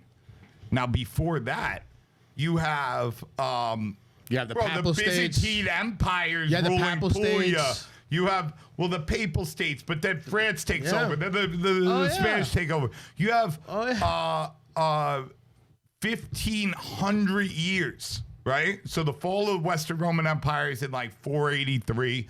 All right, Dark you guys can fucking Ages. fact check that, but it's right Then the around there. Renaissance came. Right, and then you have all these different powers controlling Italy and controlling the South, the different regions of the South. It's really interesting to look at that, but yeah, they had to. Now, what this doesn't explain, and this is what I was talking about with the other book, is that this story that we're told, it's true. Right, that King Emmanuel and Garibaldi came from the north, unified it, and Garibaldi actually came from Jersey. He came from Jersey to fucking start killing people. Well, he lived on Staten Island and everything too. Yeah. Yeah, actually, he freshly came back from Argentina, from fighting a revolution down in Argentina. Came back to Jersey. Then Sardinian king called him up and said, "Hey, come over here. Let's do this thing over here." But they massacred the Napolitan people because they wouldn't fall in line. So the North stole all of their riches from the land, stole it all. And starved these people. And that's why you had this huge migration of Southerners coming to America. And into the north as well, and into The North went down, you know, wherever in Brazil or Argentina or whatever, you know, because whatever. But they all came over here, New York. Well, the North were dirt poor too. Well, that's the nuance. That's why when all the Southerners came here to America, they brought all the Parmesanas, all the pizzas, all this, all that. That's why. Everybody here in America, when they think of Italian, they think, you know, pizza, the Parmesanas, the provolones, the fresh mozzarella, and that's it. That's what they think Italy is. Yeah. It's not. 100%. I mean, that's a diaspora. You know? But what's lost in that history is the fact that, like, now, you know what I'm saying? It's trickled down. If you fuck over the top, you know what I'm saying? If you fuck over the 1%, obviously the other 99% is going to feel it. But what's not really explained to this thing, though, like the way that these things are written and these histories are written, because they're written from the aspect of the previous noble class, the Bourbons that were getting screwed. What's not really explained that well is that from, you know, you're living in feudalism until the 1920s, from, you know, let's say around 500 AD roughly. Obviously, it's not exactly this. You know, obviously, there's different things that happen over 1,800 years. But generally, for at minimum conservative number, 95% of the people are fucked. They're living under absolute fucking monarchy, feudalism, and it's like whether you were living under the Bourbons in the Kingdom of Two Sicilies, or you know, obviously when they fuck those guys over and steal a bunch of riches, it makes it worse for everybody. But it wasn't good before that. If you weren't working directly for the ruling class, or you weren't part of the ruling class, and there's obviously like a couple other things changed. Like a tax thing. No, but you know, it has changed, because you're talking about Parmesan and you're talking about pizza and this and that and pasta and bread, and that wasn't a reality for 95% of the people. Like, these people were lucky to get a Parmesan rind and throw it in their fucking cauldron. All right, and that's what's not understood. And I think, and that didn't end, really end, until the economic miracle in Italy after World War II. Which, and now knowing this history, I'm really interested to even, like, you know, ask your mother and ask different, you know, like older people that kind of lived through this. You know what I'm saying? Because she lived through the end of World War II, and like, bro, I mean, before fascism and under fascism, you know, under fascism you got ration cards. Before fascism, you had feudalism, absolute monarchy. The ration card, like you said, I mean, God forbid if your neighbors, you know, smelled you cooking steak. 100%. Yeah, they cooking that's steak all over there? in this book. You know, so I don't know. They talk about that. They have to share with people so that they won't rat them out. You know what I mean? Right. So what happened was, in order not to smell the steak cooking, you know, my grandmother, she used to take in Italy. She used to, you know, get a pot, put water in it, heat up the water, and on top would be a plate, a ceramic plate. And she would put the thinly cut steaks on top of this plate, essentially like, you know, not even frying or even roasting or grilling it. It's kind of being cooked by the steam of the water that's boiling on the bottom in order not to give off a steak smell that would travel through the neighborhoods. I mean, the houses are stuck together, you know, and they don't want the neighbors to know that they're having steak, they're having beef. Yeah. In the book, they talk about exactly that. There's a woman that grew up in Milan, and you know, she was talking about, you know, just that, like, they lived in this tenement building. They cooked on a like some type of, like, even though they were in a big apartment building, they had a cauldron and they had an open flame. And she was saying that we would take like something on top of the cauldron and put the steak on there, or they would boil it and then they put it on top, but people would still, like, your immediate neighbors would still smell it. So, and the only way you're getting this stuff is by robbing it or making a trade or doing something like, you know. So yeah, they would have to share it. It'd be like, yo, you know, I don't want to get ratted out. I don't want to take a chance. Yeah. Everybody out there should read this book. It's by Karima Noce. She has a middle name too. I'm sorry, Karima, if you ever hear this. I'm gonna learn your whole name, but it's called. It's one of the best books I've ever read. One of the most enlightening books into like how people really lived back in the day in Italy. It's called the Chewing the Fat: The History of Italian Foodways from Fascism to Dolce Vita, and it's just kind of like it's an eye opener, and it kind of like, I mean, Jesus, what the fuck? Sorry, that's the vacuum cleaner. I should have turned that off. So, yeah, I mean, I think it's, I mean, you got to think, I mean, it makes me think that, you know, when you look at, you know, your mother and, you know, growing this stuff, you know, definitely a part of it is like, you know, you don't have broccoli raw in the grocery stores and this and that. But maybe another part of it is the fact that, like, when she was growing up, it was probably, you know, really hard to get stuff. It was really, you know, you were low on food a lot of times. And now you're in America and you have a backyard and you have access to fertilizer, you have access to seeds, and you have access to all this stuff. And it's like, why wouldn't we grow all that? Like, this is crazy. Like, look, we have, you know what I mean? They didn't have pesticides until, you know what I mean? I mean, pesticides were invented in, you know, I guess the 1900s or whenever they were. But like, just because something's invented, like let's say pesticides were invented in the 1900s, the public, and depending on where you fucking are, isn't really getting access to it until the 40s, 50s, or 60s. And this is completely dependent on what country you're in, you know, what your economic things, where that place is as far as like, you know, industrializing and having things, you know, readily available in shops that you could go to buy these things. I mean, even in, you know, when I was growing up, you know what I'm saying? Like, you couldn't just, I mean, before the internet, you couldn't just imagine whatever you wanted and find it. You know what I mean? Right. Even though we had stores everywhere, and even though, you know, like, I don't even, I'm having trouble even remembering. Like, I remember, like, there were things in, like, mail order catalogs, but you needed, like, to send a check. Like, it was like, check. Bro, I still accept checks. What are you talking about, man? Checks are the best. It was like, how do you even get this stuff? You got to fill out a paper and put a stamp on it, and then you got to mail it to somebody, and then you got to, like, how do you even know if they're fucking trying to screw you or not? You know? That's how, I mean, one of the ways that I think Amazon has taken over the fucking world, because Amazon, the fact that they were able to take, you know, the boomer generation and gain their trust. And it's 100% because there are no questions asked, like return and refund policy, where it's just like, you do that, and now it's like, because that's what everybody thinks, whether you're an immigrant or an older person, even like people my mom's age, they wouldn't want to order from the internet because it's like, I can't see you.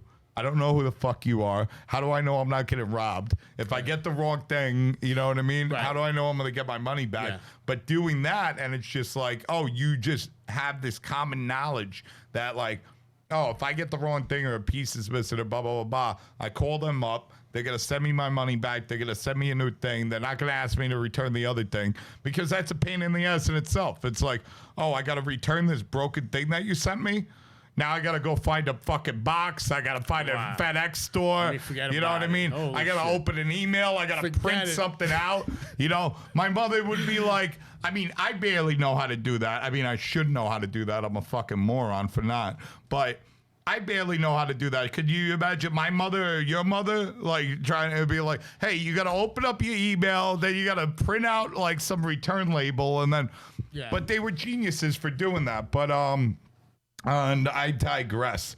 Yes. So what the hell are we talking about? I don't know. That's that's the whole point about this fucking thing. That's what we're doing. We're just bullshitting. Going back to the fishing story, my father talked about fertilizer. We used to collect, you know, the seaweed and bring it back with us. Really? Throw it in the garden and till it into the dirt. See, Mike, this is the kind of things I want to know about. There go you on. That's go it. on. That's it. That's not it. That's There's gotta be more. Where's the chicken shit? That's not it, Mikey. I know there's more to this. Yeah, my mother likes chicken shit. My father was partial to cow manure. Cow manure? Oh, yeah, he Where do loved you get the cow manure? He would go out east into the farms. Just go out east? Just go out east. Into the farms? Yeah. They actually Bring sell back the cow. they actually sell the manure at the these specialty At the shops on Long Island? garden places. I gotta go to these special garden locations. I was like, I went crazy when coronavirus hit because I was like, all right, there's not gonna be food in the grocery stores and people are gonna start eating each other. I better start a fucking garden. Yeah. Buy plenty of vinegar too because you need to pickle them shits too. Yeah. No, I got the jars. I got the fucking jugs of fucking vinegar, bro. I still got like enough pasta and flour. Well, I used most of the flour because I make fucking bread and pizza all the time. But I still got enough pasta to feed like me, you, fucking Brady, a couple of my neighbors for a whole fucking year if I had to. I was like jarring shit. When we were on hardcore lockdown, I was jarring pasta vajol and like giving it out. Yo, keep a couple cans of pasta vajol just in case. Just in case, don't just in case people start eating each other. You know what I mean? Open in case of emergency. Yeah. It's good pasta visual. Yeah. Once all this craziness passes, you can. Back to steaks in Italy. Yeah. They call steaks in Italy bistecca. Okay. Bistecca. They call. I know they even in the South they say that. Yeah. South where? Here in America? No. In the South. No, Of I'm Italy. saying South of Italy. Yeah. Bistecca. That's where it's bistecca. So where did bistecca come from? They're in the port of Naples there. Okay. There was a bunch of English people, sailors, trading, coming to the port of Naples. And they Logan's here. I think they had enough of pasta. Yeah. They had enough of pasta, and they were like, "We want some beefsteak. Beefsteak. We want some beefsteak." And then the Italians made it bistecca. Okay. Questa è la bistecca. B, just a B, not even beef. Wait, when was this happening? I'm not sure the date or when, but it's a story. I mean, maybe it was. I mean, it could have even been in like during World War I or World War II for all we know. Because when the Americans came in, they brought meat. They were eating meat and potatoes and fucking eggs and pancetta. There's actually a story I heard recently, like one of the legends behind where carbonara came from, because I think it said like the first written record of spaghetti carbonara wasn't until like 1957 or something. And one of the I don't know, legends of how it became a dish was that when the Americans came in through the invasion of Italy during World War II, they brought with them powdered eggs and bacon and like pre-cooked like canned bacon.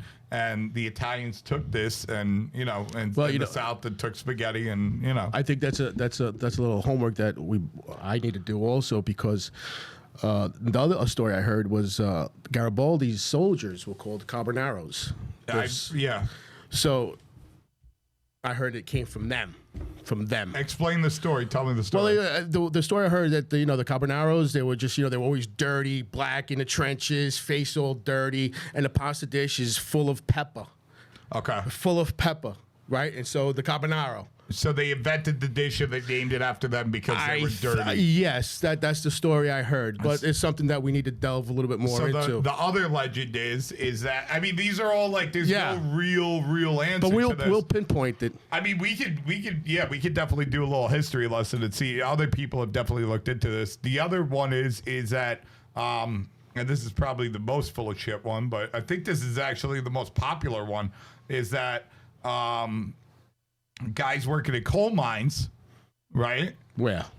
In Italy, which is, I know, exactly. No, this is like the most, if you look up, Brady, pull up history of carbonara right now. I bet you this is the #1 story. So it's something that goes along like there were coal miners who would eat this dish because it was, I don't know, they could take it with them. It was somehow easily transportable or whatever the fuck it was, whatever the reasoning behind it, or easy to make. And then it's called carbonara because the guys mining the carbone, right? The carbon, the coal, right? Carbone in Italian. Ho capito. Sì, ho capito. And yeah, so they're called spaghetti carbonara because, All right. Pull that shit up. I don't know. I didn't know that Italy had Brady's coal. mad slow, bro. Come on, Brady. I had to fix the camera. nervous because Well, you're Doug, man. Well, all right. Well, pull it up on here. I want to see while you're looking. All right, so most sources trace it to Lazio, which is Lazio's the region where Rome is. Bacon, cheese, very similar to cacio e uova. Wovo. Egg. Yeah, so cheese and egg. Dressed with lard. Documented as long as 1839. 1839. Look at that. Well, no, that's a pasti uovo. Was 1839. Older Italians may have Second World War. Yeah, but you can't go by Wikipedia. Wikipedia, you go in there and just change shit. Listen, we're just looking at this isn't research. This is Wikipedia. You stay, ladies and gentlemen, stay away from Wikipedia.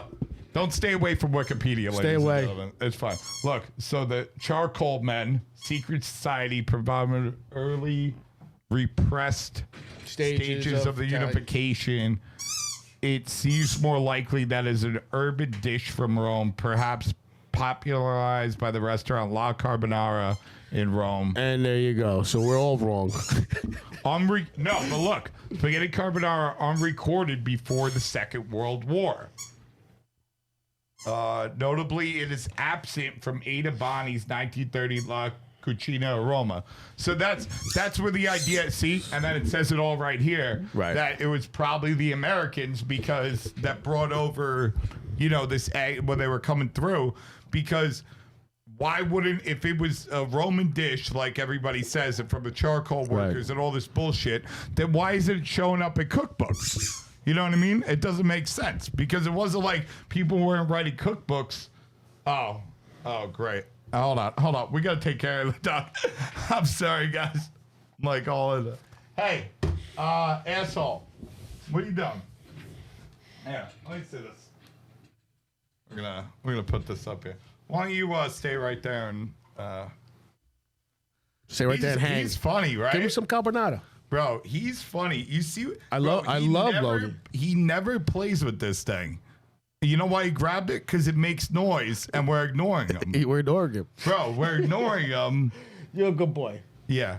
You had to see, so the one of the pre-interviews that we did for this podcast, we closed the door back there because, we let him in the room. We let Logan in the room. By the way, Logan is my 150-pound Rottweiler that I got from Vinny Rotolo, owner of Good Pie Pizza in Las Vegas, famous pizza maker. His son dropped this dog on me. Vinny called me up during the pandemic. So we've had Logan for probably going on a year now. Great dog, sweetheart, super smart.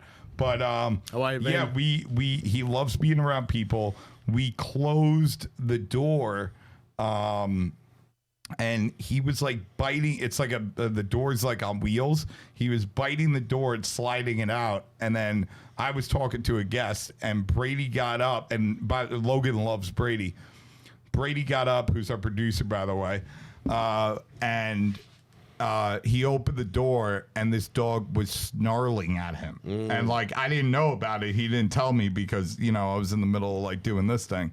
But yeah, so I wish I knew because Logan would have got spanking. Yeah, he would have got a little spankaroon. You're not allowed to growl at people, especially when you're 150 pounds. That makes it extra bad. You can kind of get away with growling if you're a 10-pound Chihuahua or however much those things weigh. But when you weigh 150 pounds and you don't do something about that, it causes a big problem. Anyway, carbonara, probably brought over by the Americans. Yeah, it turns out a lot of this, a lot of these legends and stuff like that. What that book Chewing the Fat's about is a lot of these legends were kind of a result of after the economic revolution or the economic miracle in Italy after World War II, which I believe happened in the 50s or the 60s. Now you have this abundance, and then you have tourism coming down, and there was you needed to create these legends and I always thought a lot of these dishes have been around since time immemorial.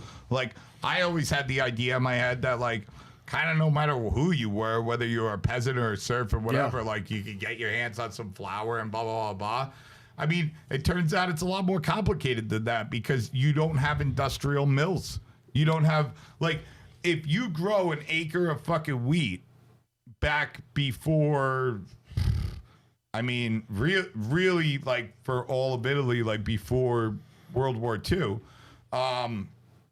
you know, maybe some people got machineries in the machines and the threshing machines to take the seeds off, automated in the 1920s. Most don't.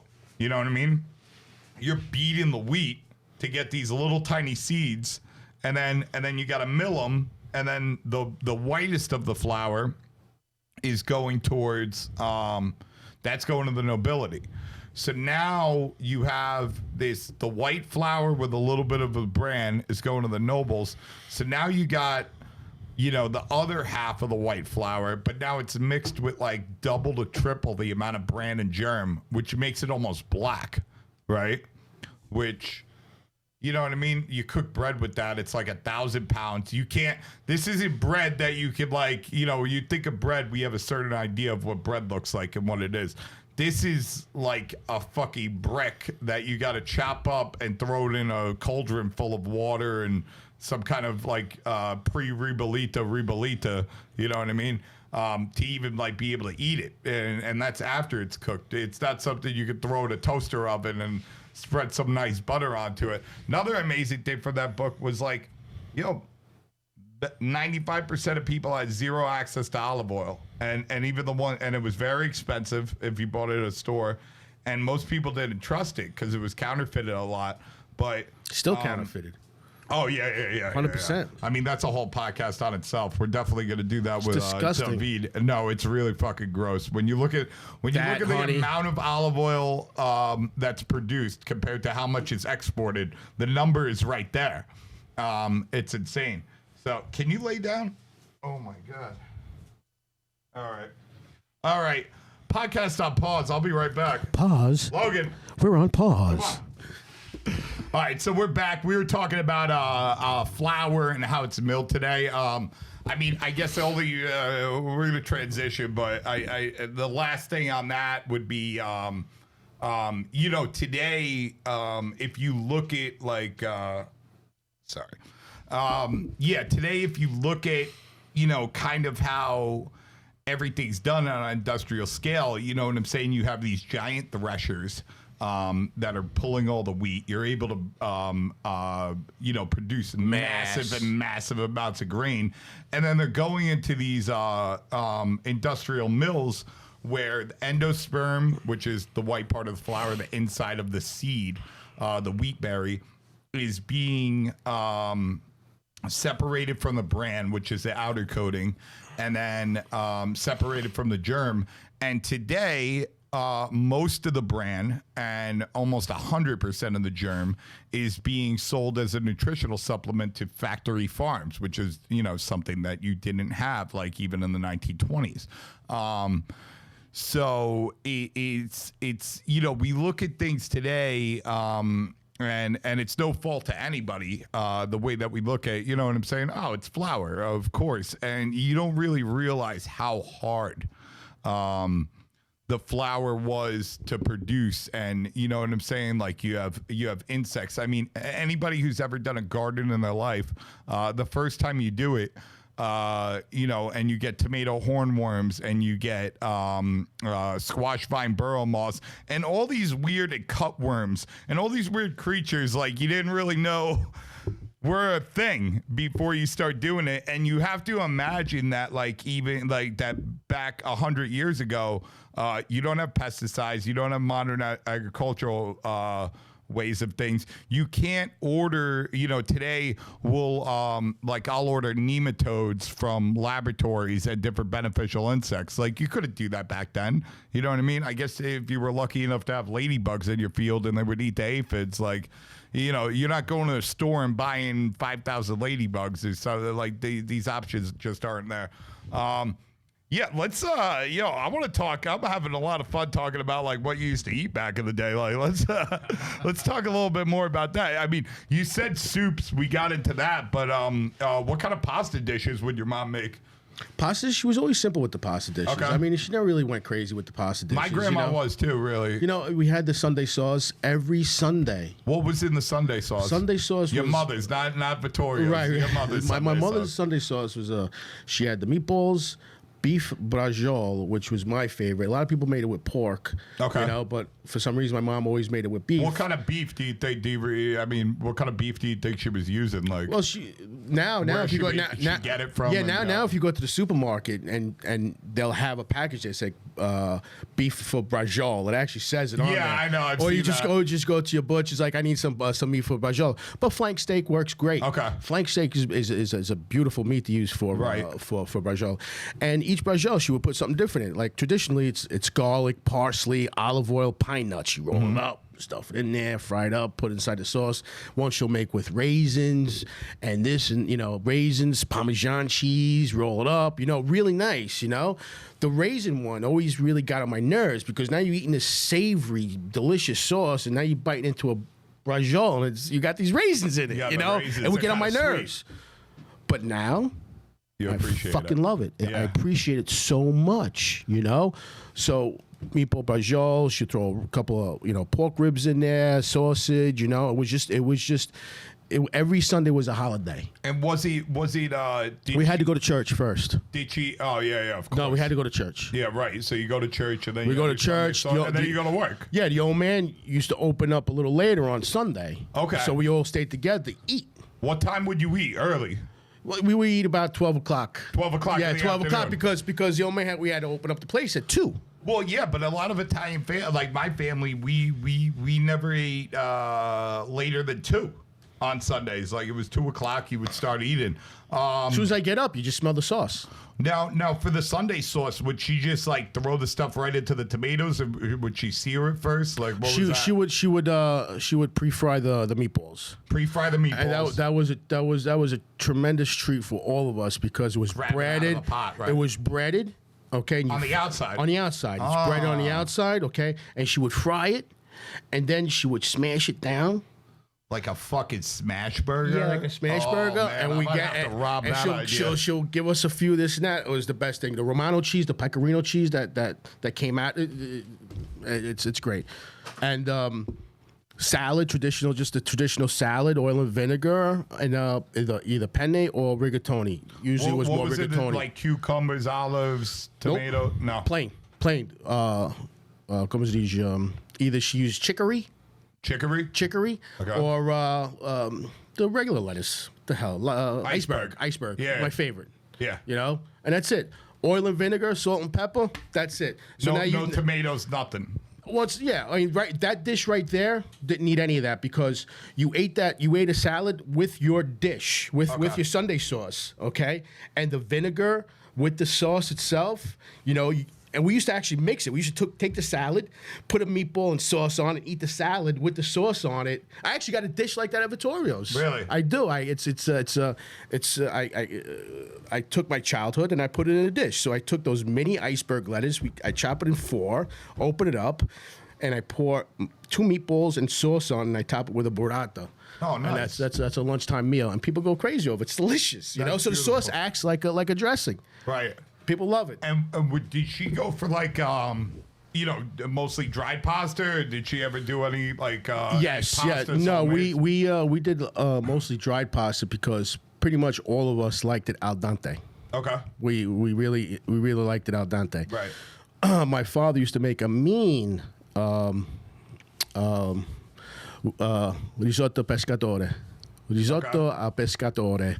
Delicious. Hey, what was in it? Tell me all the ingredients, Mike. It was whatever fish that was available. Okay. Yeah. Clams, mussels, shrimps, calamari, octopus, sepia, whatever. whatever was there, you know. So it wasn't all the same ingredients all the time, but whatever was do there. you remember I did the risotto at all, or you prepared it? Was Yeah, it the arborio? Yeah, the risotto was arborio risotto. You have the other one, the carnaroli risotto, which is better than that, but they both give us, you know, the same kind of starch. You don't want to use Uncle Ben's or any of that because there's no starch. Sure. You're looking for that starch. Yeah. So he would pre-cook the risotto in a pan with garlic and clam juice. Okay. So we had clam juice. So clam juice, cook it, reduce, another ladle, cook it, reduce. All clam juice. All clam juice because it absorbs, the rice absorbs course. all that seafood flavor. Right. And then once that's done, then you assemble it. So now you take the sauce and everything else, and then you assemble it. Not a lot of sauce. You don't want it soupy. You want it kind of like a rosy color. So, and then you just assemble it and add the sauce to it, add the shells, add the fish and everything. And it was the best thing ever. That sounds beautiful. You probably don't even have to have salt because you have all the salt Right. from the. I can't wait to make you a dish. Yeah, that'll be fucking amazing. What and what were you saying? You say pasta. She kept it simple, so just marinara sauce with some spaghetti or penne. Right. You know, the biggest thing with us, what we really enjoyed, you know, was a simple dish, and it was spaghetti con aglio e olio. Okay. Garlic and oil. Garlic and oil. Pasta with garlic and oil with little pepperoncini in it. It was satisfying. It was wholesome. It was good. Right. And none of us kids had a problem with it. We enjoyed it. We looked forward to that, something like that. White clam sauce. We all love white clam sauce. So you see the theme there, right? Yeah. So, you know, we're like that, you know. And a lot of these kids that I grew up with didn't know what this was. And we lived on an island. Right. Clams. I don't like fish, you know. So we came to, even my girls love vegetables, broccoli, spinach. They eat it. They ask for it, okay? A lot of kids don't like it. And the only reason why I think they don't like it is because it's not prepared the right way. I think that's a huge reason why. I think another reason why is just. I mean, steamed broccoli's nasty. Well, if you watch cartoons on Nickelodeon or Cartoon Network, you know what I'm saying, that these kids generally watch. Even in the cartoons, they'll be like, "Oh, broccoli, gross!" Right. You know what I'm saying? And this is what they're exposed to, and blah blah blah blah. And then you'll even have. I mean, I've even seen a lot of cases where you have adults that'll be like, "Oh, broccoli's gross," because there's a lot of, you know, people my age and people your age that still don't eat their fucking vegetables. You know what I mean? And then they you know, they're passing that along and everything. So yeah, I mean, I'm really about you know, kind of what I call the, you know, Italian or French or European child rearing methods when it comes to food, where it's just like, you know, I mean, you go to France even today, or you go to Italy today, and it's like, yo, you're eating what's on the table. Like, we're not we're not cooking. Yeah, no, you're right. We're not cooking special meals for you. You know what I'm saying? We spent all this time. Another dish my mother used to make was called minestre. Okay. It was escarole stewed with a big piece of flank steak, couple of pork bones in there, a couple of beef bones in there, a prosciutto, little like the end piece of the prosciutto to give it really flavor. It's really good. And something she used to make she called it pizza russo. Pizza roast. Russo, like red. Oh, russo. What she did was, and I'll make it for you too. It's really freaking good. She took spaghetti, okay, and she mixed. There you go. Yeah, she mixed like a polenta with it. Okay. Polenta, and she would bake it like this flat bread with a lot of oil. And when it was done, it was just really crispy, like cracker with the spaghetti and everything else. I can't describe the flavor, but it was really delicious, and it paired really well with this stew. But I'm gonna have to cook it for you next time. Yeah. No, show it on your next program. I've been going crazy. I've been asking, you know, my father and my aunts, you know what I'm saying, like all the things that they remember from when they were kids. Right. And my dad just texted me this a couple days ago. I was like, he said, "Here's Nona's dishes." You know, his mother, and it was, you know, this is the stuff that she would make all the time. So it was beef soup, pasta and beef and tomato broth, pasta and broccoli soup, pasta vajol, She would do, I guess, a mac and cheese with ground beef. That was her probably American thing. Stuffed breast of veal, zucchini flowers, egg to battered to breaded. Zucchini flowers, yes. Yeah, and she would say it says egg battered to breaded, tripe, spaghetti, aglio olio, and then it says steak. That sounds like something you said before. Abetiali spelling. Maybe he meant pizzaioli. Yeah, no, I think it's, what was that soup that you said before that sounded like that? I said pizzille. No, you said something with an A. When you were naming all of them. Pasta fazool. No, you said pasta. I don't know, whatever. But it says skirt steak with tomato sauce and onions. I mean, that sounds like pizza. And then chicken cacciatore. Chicken cacciatore. There you go. I mean, I mean. Did your mother ever do rabbits at all? Rabbits. Yeah. I love rabbits. Yeah, she was really good at rabbits. She rabbit with potatoes, roasted, or rabbit cacciatore, you know? But, you know, again, back when I was a kid, she brought that Italian mentality with her. Okay? Right. We would either go to, you know, Brooklyn over here. We would go to Brooklyn. Mm-hmm. Right off of, you know, I think it was Court Street or by Henry Street down there. And they used to have a slaughterhouse there. Oh, yeah. So she used to go there and get the like a wet market. Wet like market. the place down the street. Yeah. Where I could go there. Get the chickens right down there. I want that bunny. I want that bunny or whatever. I want that chicken. They slaughter it right there, you know? Right.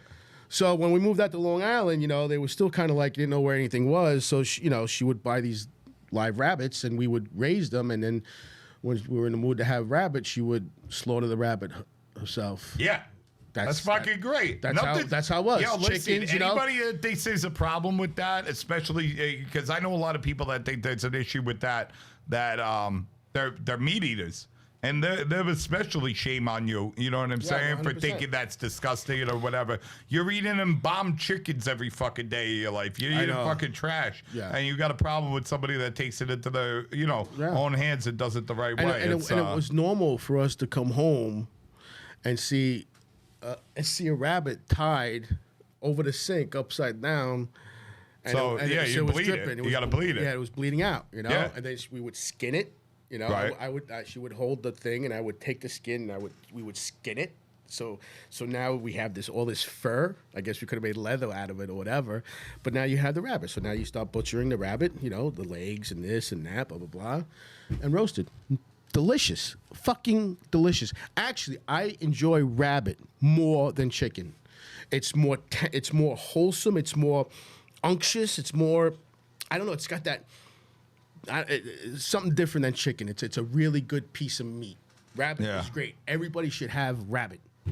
I agree. When I had the restaurant in Pizzeria Del Corso, I mean, we used to have rabbit all the time on the menu.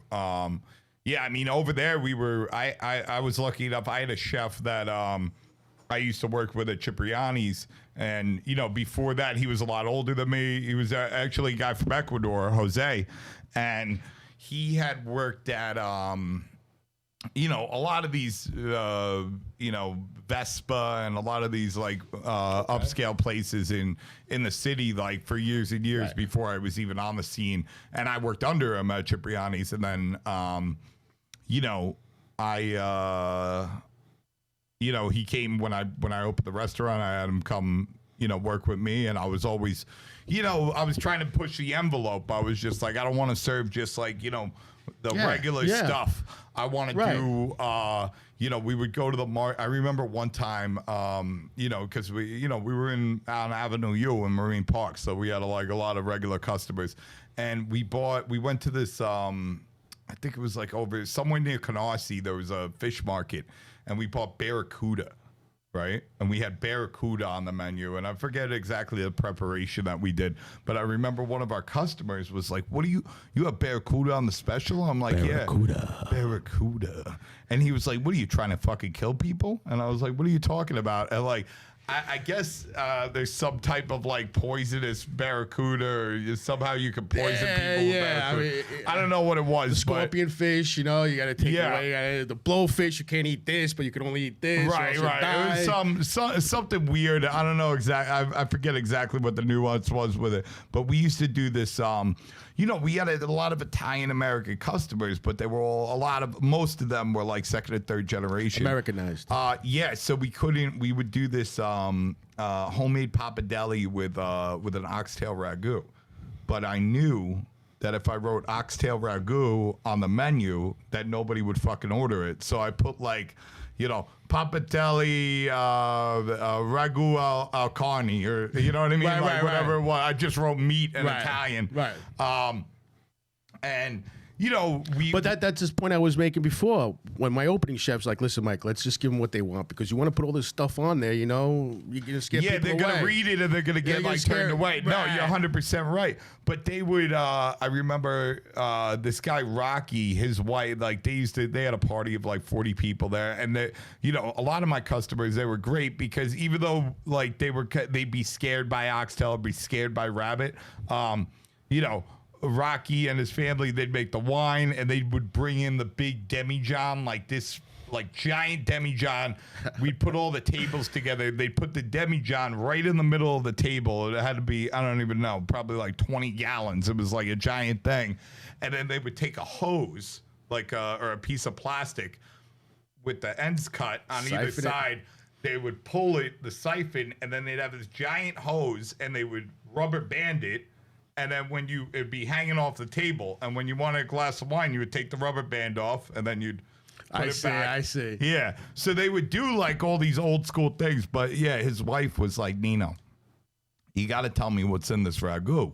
And it was like, I had very little tomatoes in it. It was just like, kind of like a broth based ragu with very little tomatoes. So it was very brown, gravy looking. And I was like, listen, you don't want to know if I tell you. And she's like, all right, you said that, I don't want to know anymore. And it wasn't anything crazy. It was oxtail. Yeah. But she was like, listen, you got to jar this for me. I'll give you like $15 a jar. And I was like, no problem, miss. I'll do that right away. But yeah, I mean, it was the same. I mean, I see like, that's why I'm like so curious about like, you know what I'm saying? Kind of the evolution and like what were the, kind of like the things that you saw that brought you over to that, and what was like, I saw this guy do this, that sounds really good, and that, even though people don't know about it, that's traditional. I'm trying to think. I mean, we were doing the regatta semolina gnocchis, and back then nobody was like, not on our level, they weren't doing semolina gnocchis you were making. We were making, we would take the regatta, a couple eggs, semolina flour. We would knead that, and then we'd put it in. We'd roll it out into ropes. Everything was by hand. Right. Sometimes we would add like pureed beet or pureed spinach to give it different colors. Mm-hmm. And then we would just take a fork and cut up the little dumplings, and on the cut side, you would roll it, off the fork. And, right. I'm still to this day, I know, like I'm probably the last time I made it was like a year ago, but like I'm still like a machine just from all of that repetition. The muscle memory still there. Oh my God. We used to, we were doing, we didn't have a pasta machine until our second month. We didn't have a cheese grater. Jeez. Like we had the Hobart, but no, we had the Hobart and the cheese grater, but the problem was there's like, if those at home, if you guys don't know what a Hobart is, it's just a giant KitchenAid. And if you've ever seen a KitchenAid, the attachment thing has a little square in it. So that square was for the gear, it's for the gear that you put in the cheese thing. But how do you call it? It was stripped. Right? Oh, geez. The inside was stripped. So I called the guy, and the guy was like, yeah, it's going to be like $600 to fix that. So we couldn't fix it for like months. So I had like knuckleheads from the neighborhood that I was paying like $5 an hour downstairs, like they were all drug addicts and they were like nodding out like grating cheese on a box grater, you know, because we're selling like pizzas. So they got like giant blocks of grande on the cheese grater. God. And you'd go down there, there'd be like 5 guys, you know, that I'd be like, you know, like just knuckleheads from the neighborhood that I would, they come and begging for. I'm like, hey, I'll give you $20 if you go grate some cheese for 3 hours, you know? So that's a cool story right there. Yeah, it's that was back in the day, the good old days. The good old days. The good old days before I was doing podcasts and learning all the crazy shit that I'm able to learn now. Yeah, I remember when the cheese blocks came tied together with metal. Wait, what? With metal. I don't know. Well, you see how it is now? It's cinched on each end. Cinched. Well, you got oh yeah, no, I do remember that. Yeah, it was grande had the little metal on the ends. Oh my god, yeah, I do remember that. That was crazy. Yeah, I remember I cut myself on those things before. So much things have changed, man. I mean, it's incredible. Even the flour bags are just like triple, whatever. With the strings, the nip close. Yeah, you used to just be able to like pull it right off. Yeah, and I think there was metal in there knife. too or something, man. But shit, reminisce, bro. Yeah, I miss those fucking times. And you know what? I really do think the flour was different back then.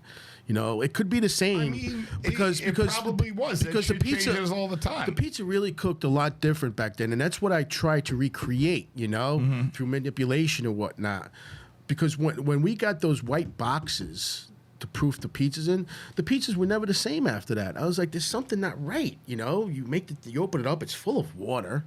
You know, now you know why it's full of water. You know, but well, I mean, it could be like the plastic versus the fiberglass, and the cold versus the hot. I mean, one thing wood and metal. I think wood and metal really has an effect on the dough. Oh, it definitely does. A completely different effect. So I always knew that, you know, using the cans, like I could do the same exact recipe, and I've been weighing my ingredients for a long time, so I knew it wasn't like something where I was eyeing something out the wrong way, and that was the difference.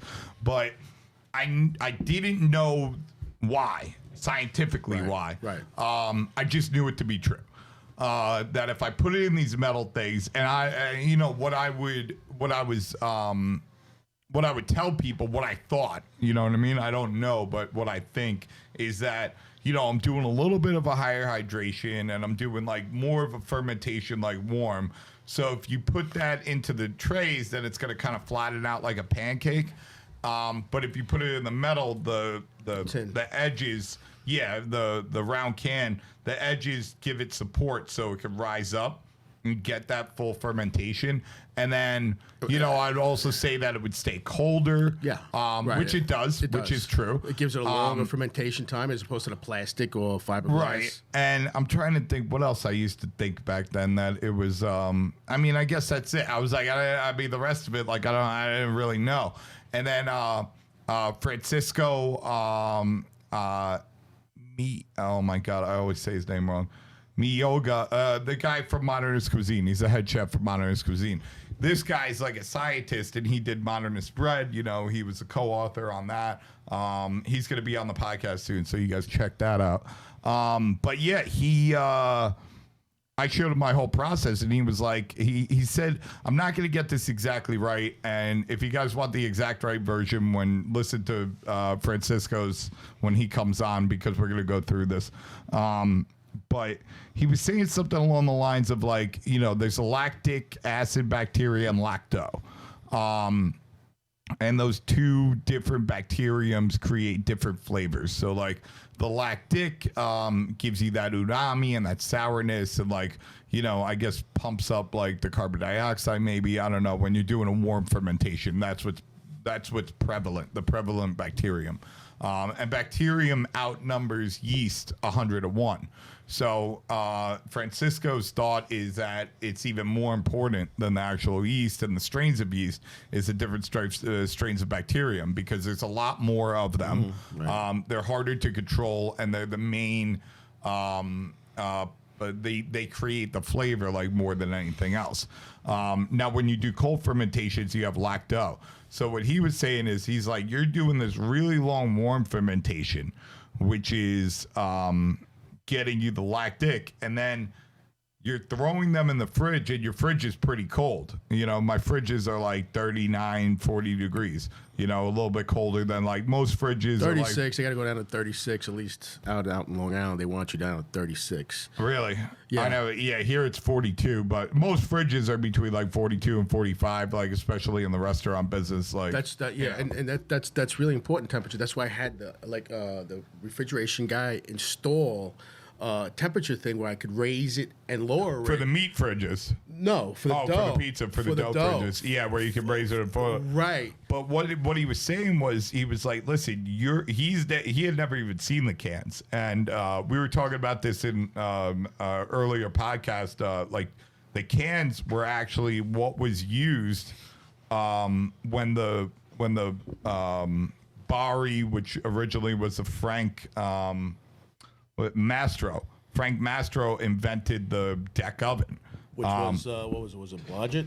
No, well, he invented it, he designed it, and then he worked with J.G. Blodgett to get the temperature gauges and all that, but he invented it. Right. He just partnered up with Blodgett, but it was his oven. And the Mastro oven became a Bari oven. So Mr. Bari bought his shop, and it's Frank Mastro's shop is the same thing. I'll show you the whole video. We watched it on a previous podcast. If you guys want to check out the podcast with Joe Riggio, we watch the whole video and talk about this.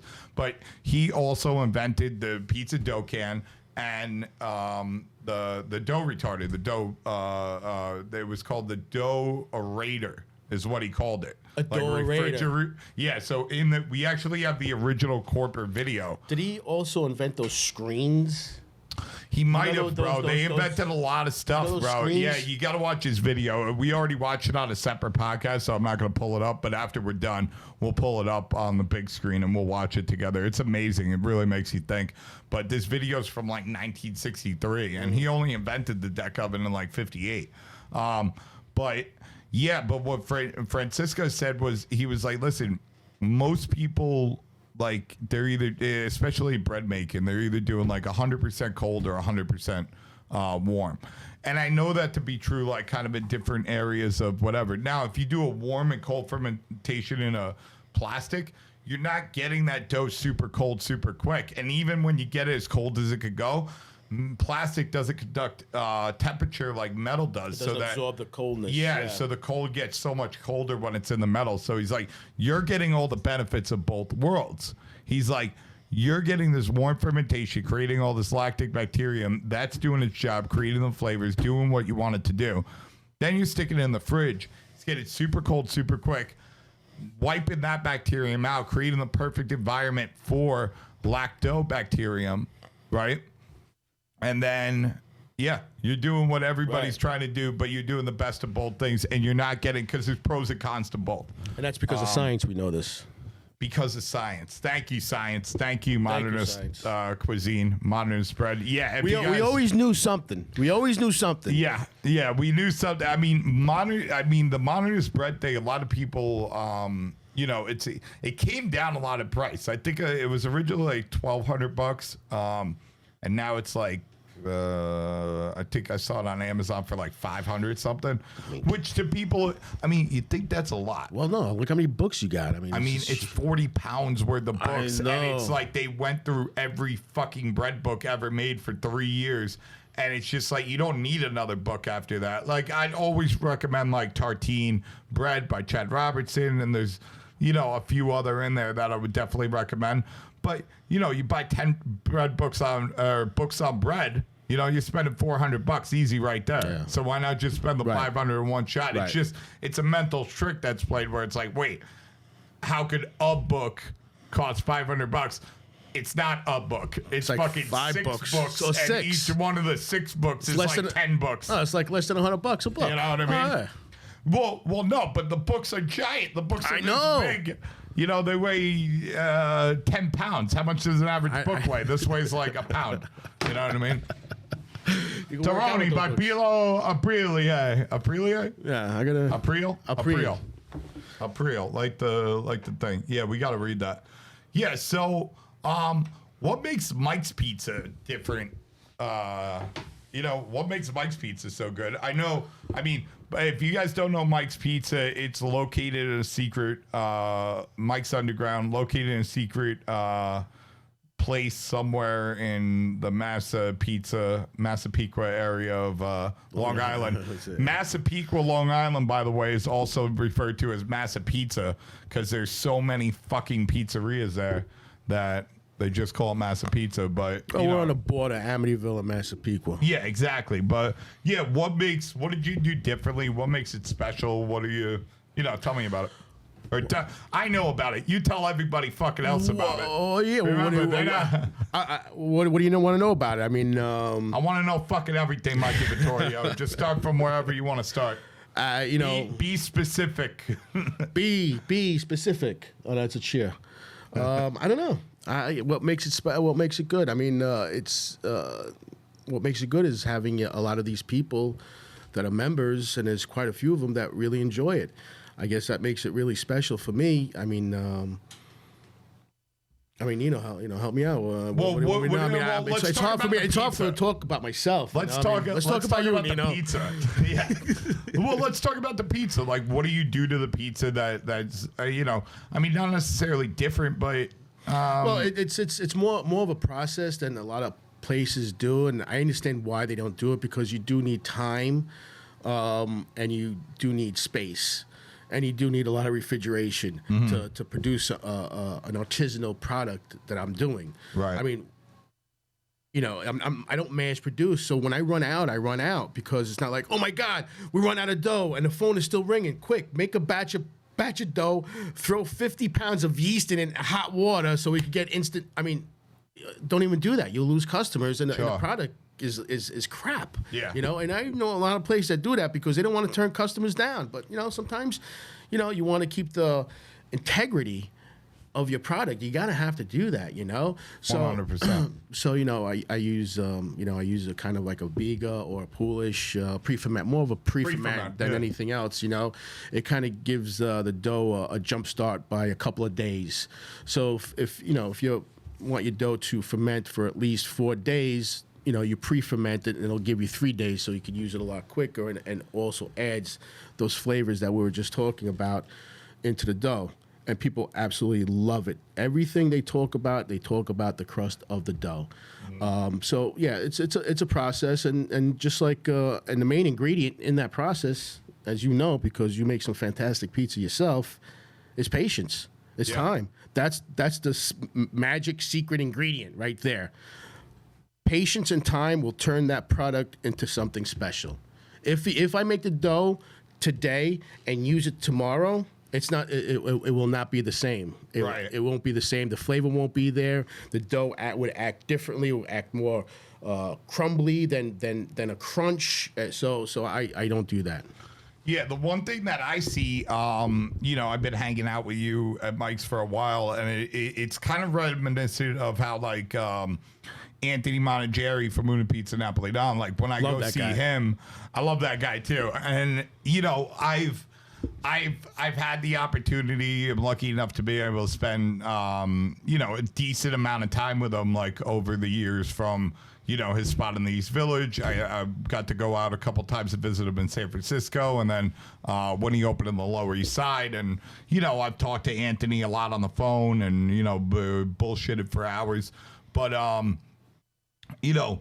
he's always kind of like he's like the most extreme end of it. But like 1 week, for like 2 months he'll just mix by hand, and then I'll be like, I don't like how it's coming out, and they'll switch to a spiral machine, and then it'll switch to a diving arm mixer, and then it'll be like, I hate the way the pizza's coming out with the diving arm mixer. Bro, aren't we all like that? And he changes flours every no. 99.9% of people are not changing flours and hydrations and mixing methods and every fucking other thing based on a fucking whim. I'm sure you don't like to talk about this, but I see you doing it all the time, and I think the main ingredient, it's just like that obsession, and that you're never fucking satisfied. Because I've seen you probably use 4 different types of flours at different points. Yeah. I've seen you different hydrations, different timing on the fermentation. It's always changing. It always leads to a great product, but Yeah. you know what I'm saying? Like, I mean, how many guys are really doing that and paying like such close attention? So, Yeah. You know, it's funny because you know, I have had to hire a few guys, pizza people and pizza assistants that work in other places, and they just made pizzas. However, they just made the dough, they just made the pizza, and that's that. You know, right. Now they've been working with me for about a year, and now they notice things now because I point things out. Now they're amazed at how the dough is cooking a certain way because I did a certain thing to it, you know, which, you know, either a long ferment, a little bit more hydration, or whatever the case is. They notice it now. They come to me. It's like, Mike, this one came out really good. Look, before yesterday, the same dough yesterday wasn't doing this, but today it's doing this. Look, how about, you know, so you know, I try to be passionate about a lot of things I do, and I hope that, you know, they get like infected by that passion, Right. and it shows because now they care and they see and they want to learn. They want to learn. Before it was a chore to make the dough. Now it's like, Mike, can I make the dough? Can I make the dough? You Yeah. know, which is great because they're into it. They want to feel it. Yeah, they they want want- to see like what is this like. They want to make it from day one, and they want to see the results 4 days later. It is kind of like a magical thing. Like I always I'm kind of like I'm rooted in tradition, but also the science. And you know, like some guys I'll talk to, and they're just like, you know, oh, it's this thing, and they swear it's this thing. They don't really know scientifically it's this thing. They swear it's a thing. And I don't think there's anything wrong with that. And then there's other guys who are just like, no, this is a science. And I mean, I think there's like truth in both kind of, because I think there's things that we really don't understand. Like if I were to talk to Francisco, he's like, this is it. And I can't wait to go out to Seattle and really like put that stuff. I'm like, all right, Franny boy, make me this then. I want to see the fermentation bubbles like go like Vittorio on the guy. I love fermentation bubbles. And really see what, like, you know what I mean, like what all that stuff is. You know what I'm saying? Like, I don't know, maybe the guy's fucking 100% right. Probably not though. I think there's things when it comes to fermentation and when it comes to yeast and when it comes to all these things that like it's like, yeah, you could get almost there with just the science, but you're not getting like the obsessiveness and the, like, I'm trying to look for this. And maybe it's objective what we're trying to look for, but it does, I think, really, really make it special and really make the difference in it. And also, I mean, you're putting a story behind these things, and you know, taste and you know, what people like is, you know, it could be a very personal thing. It could be a very like, you know, somebody could fucking love white bread, and that's like a thing that comes from their childhood and blah blah blah blah. I think there's somewhere though that it's like, you know, making something a certain way, you can have something that's like, it's truly good. You know what I'm saying? Yeah. And it's like, it doesn't, if somebody doesn't like that thing, then they're fucked up. You know what I'm saying? It's kind of like, I guess the best way to put it would be like, you know what I mean? If you like your, steak boiled and well done, as opposed to medium rare, aged and seared right, Right. You know what I'm saying? Obviously, something's going on in your fucking head. It's kind of like that with like bread and pizza. It's Right. like if you like some, you know, I don't know, like garbage, like, you know, unfermented thing. You know what I'm saying? It's kind of like in a boiled, well-done steak. It's just like, Right, exactly. You can like that, but it doesn't mean you're wrong. You know, what I mean? The people are paying us, yes, to buy a pizza, to purchase a pizza, but they're really paying us for our knowledge. You know, they're paying us to make sure that product is supposed to be how it is. You know what I'm saying? That's why I just don't want to throw anything out there, because, you know, they're relying on me to make sure that product is exactly what I'm offering, you know, whatever. When you buy a Twinkie, that Twinkie is the same today, next week, next year, 10 years from now, it's always the same product. It's like, they probably had an off day today. It's not the same. No, it can't fucking be off. It's got to be the same. That's what people are paying us for, you know? And that's why I run out of dough. Things happen where, I don't want to give them a product that's not good, but just to make money. I'm not in business to make money. Right. I'm in business to showcase my passion and show people, what I could do. If they like it and they think that I'm the best, then great. I don't do it for the money. The money is a byproduct of my passion, of what I do. So I don't strive to make that dollar, It's just a byproduct.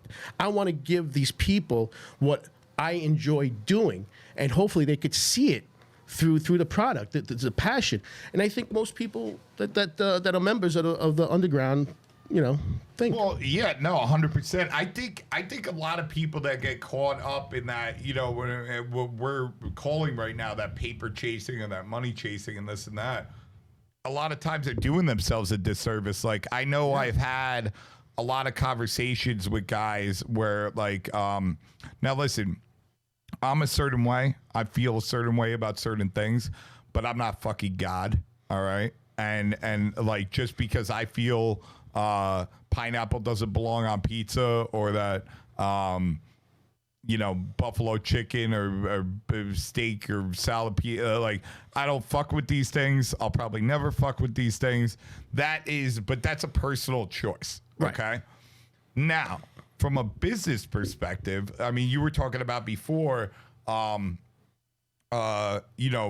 don't want to lose a pizza sale that day. You run out of dough and then you throw 50 pounds of yeast and you're putting out a different product. That's probably not good for business in the long term. I've had the conversation a lot from a business perspective, there's some things. Now, this isn't the same for everything. Like, Joey Riggio as, Pizza Suprema, he does a pineapple pizza. Great pizza. I think he does. Now, I don't know for a fact, but I'm taking his word for it. He does a lot of those sales. If you're doing 8% or even 5% of your sales in pineapple pizza, and you take that off, that's not a good thing, right?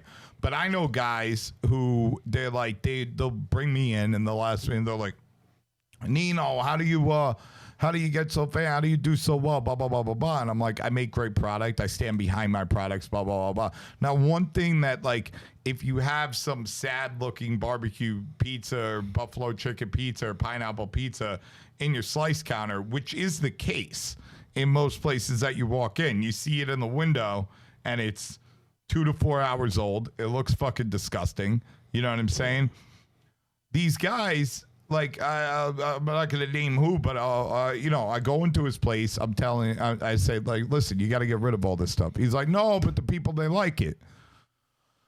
All right, if the people like it so much, then why are you making half pies of each and not selling them all? Like, you're making 4 slices of each and not even selling them all during your lunch. So how much do they really fucking like it? Maybe you're full of shit a little bit. Maybe we should look in your POS and look at the real numbers, because we're going to figure out real quick that, like, not only is it, like, less than 1% of your sales, these items, but it's like, when it comes to the slice counter, it's 0.000. Yeah, maybe you're making 20 to 30 fucking plain pepperoni and these other pies, and you can't even sell 4 slices of each of these. So, you know what I mean? You're like lost. You're trapped in your own fucked up ideology, and it's bad business. Where, like, when I hear what you just said, you know what I'm saying? Like, making sure everything's good and making sure that, like, you're not creating, you mentioned Twinkie before, but the consistency you're talking about in your product, because you do change a lot of things a lot, isn't the exact same thing. It's but every single time it's delicious. Right. You know what I'm saying? Right. You're going for, I'm going to make a great product. It might not taste the same a month from now or a year from now, but it's always going to be delicious, and I'm going down that road. And that's where the consistency is. It's consistently great ingredients. It's consistently great techniques. But I think with people, the one of the biggest problems, the reason why I tell, like, all right, Nino, I'm losing a little bit of money on my pineapple pizza or whatever. Why should I get rid of it if I get a couple customers that like it? Well, because you're never going to get rid of them about in Thrillist or Eater or anything like that, because somebody's going to walk into your place. They're going to see this. They're going to see this sad, disgusting buffalo chicken, whatever. They're going to see this stale bread with your chicken cutlet, whatever. Right. You know what I'm saying? Like, you got to shorten your menu up. You got to, just like any really good sit-down restaurant, upscale restaurant, a lot of them have seasonal menus. Yeah. Spring, summer, fall, whatever. Why not with the pizza? You know, Right. it's not having a constant same pizza all the time. Change it up. You know, have a seasonal menu. What's up? Are the root vegetables in? Are the flowers in? You know what I'm saying? Just use what's available for the season. You know, and that's really about it. I mean, I agree. You keep sticking with the same thing. You know, pineapple pizza. I mean, hey, says each his own. I guess that's what they say in Italian, right? Yeah. Says each his own. Hey. You can't, Yeah, but if it's gonna hurt your ability to get like real media and stuff like that. Well, yeah.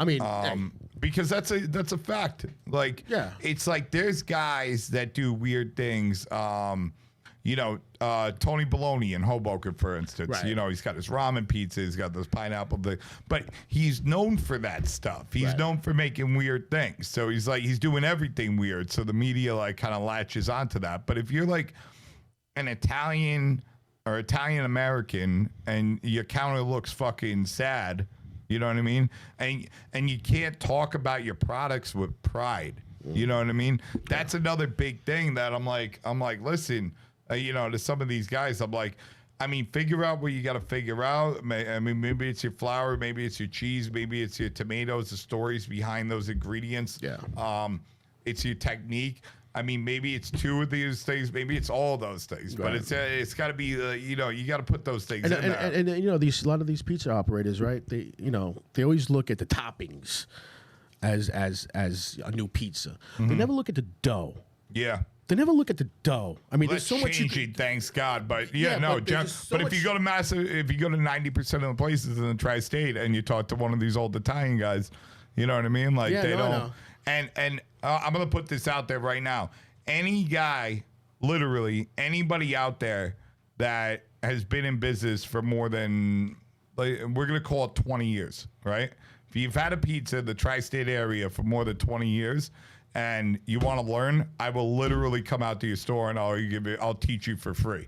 All right, because I want to keep the knowledge in with the guys that have been blood, sweat, and tears forever. Because these new guys are coming out and they're great, and I stand behind them. I don't have anything against them, but you know what I'm saying. Like, I want to make sure that the guys have been doing it for a long time. If they want the knowledge, if they want to know, the science behind this. What people don't realize is like a lot of these guys that ended up owning pizzerias, whether they were off the boat from Italy or whatever. That was like, do you work the docks as a longshoreman? Do you do concrete or do you do pizza? These aren't guys that went to culinary school or knew anything, right. You know what I'm saying, about this. This was a job. So it's like, we were able to create something great. Like, I think that's the main reason why, everybody says the water. Well, then why do you have great pizza in fucking Jersey if it's the water? Because it's different water, and New York water's changed a million times. I think it's two things. I think one, if you look at when we were talking to Joe and now talking to you, and it's like, your uncles came over. They had a couple buddies that were doing it. They went to their thing and they learned from them. They opened their own places. When you talk to Joe, his uncle or his father's business partner was like J&V's Pizza, which is one of the original slice joints in all of America.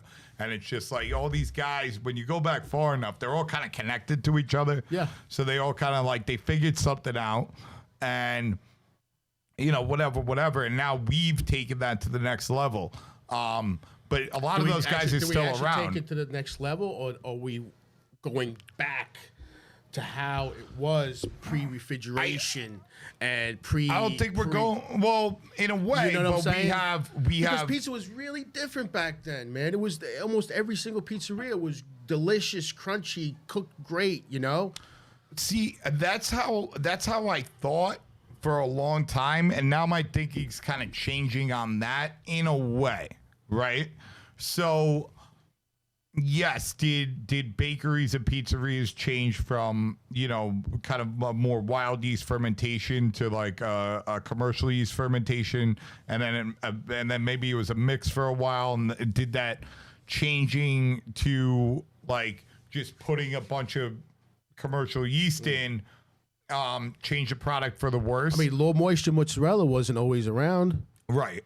Well, know? but low moisture mozzarella is delicious and great. You use it now? No, I do. No, Yeah. we all use it now. But prior to this, prior to the making, they used fresh mozzarella, dried out.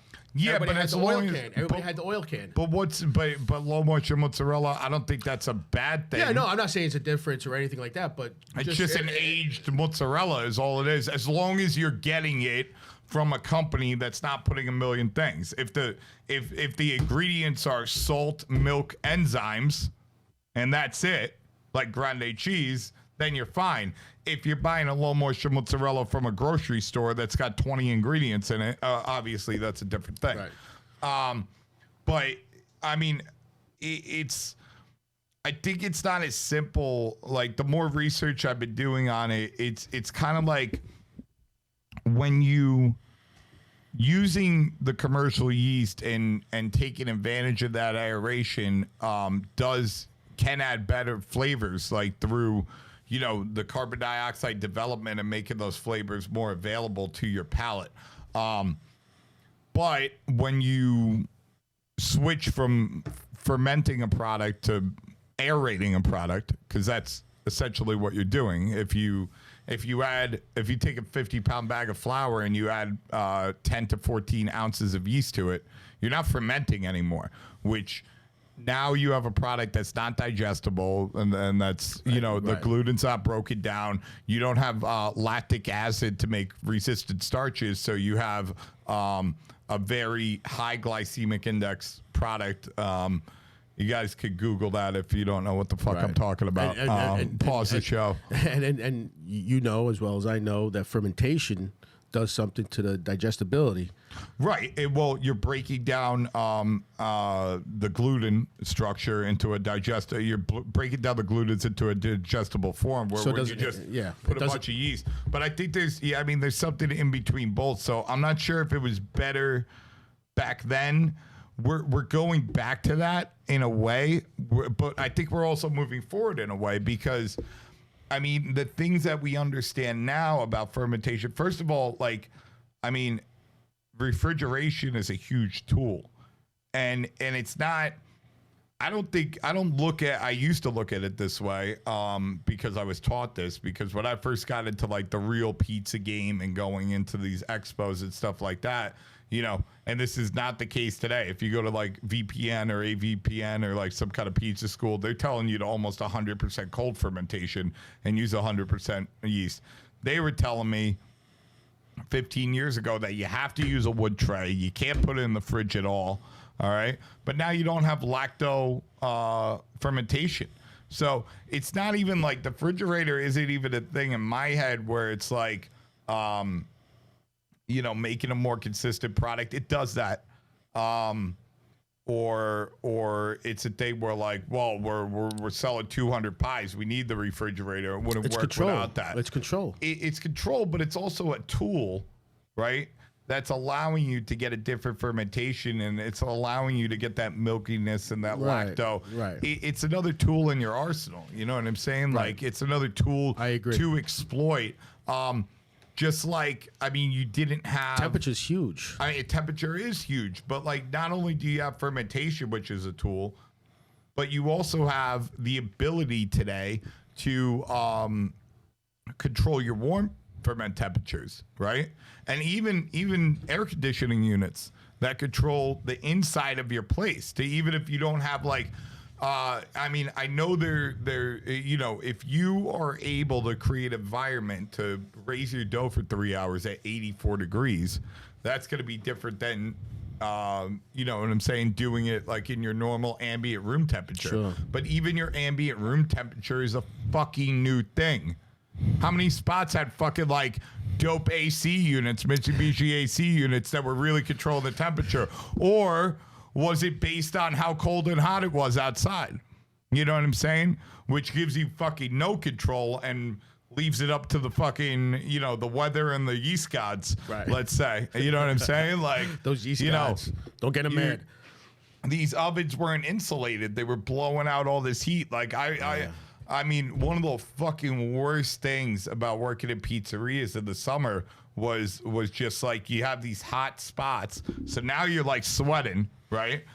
So the flour is getting on your arms and turning into dough because the flour is mixing with the fucking sweat, and like now it's creating the glutamate on your arms. Yeah, and it's like, summertime. I used to shave my hair off in the summertime. You have to, bro. My hair was all burnt off from just being in the oven all the fucking time. It would just burn. I had my stripes. Everybody had their stripes, right? Oh yeah, the tiger stripe. I used to have them under here.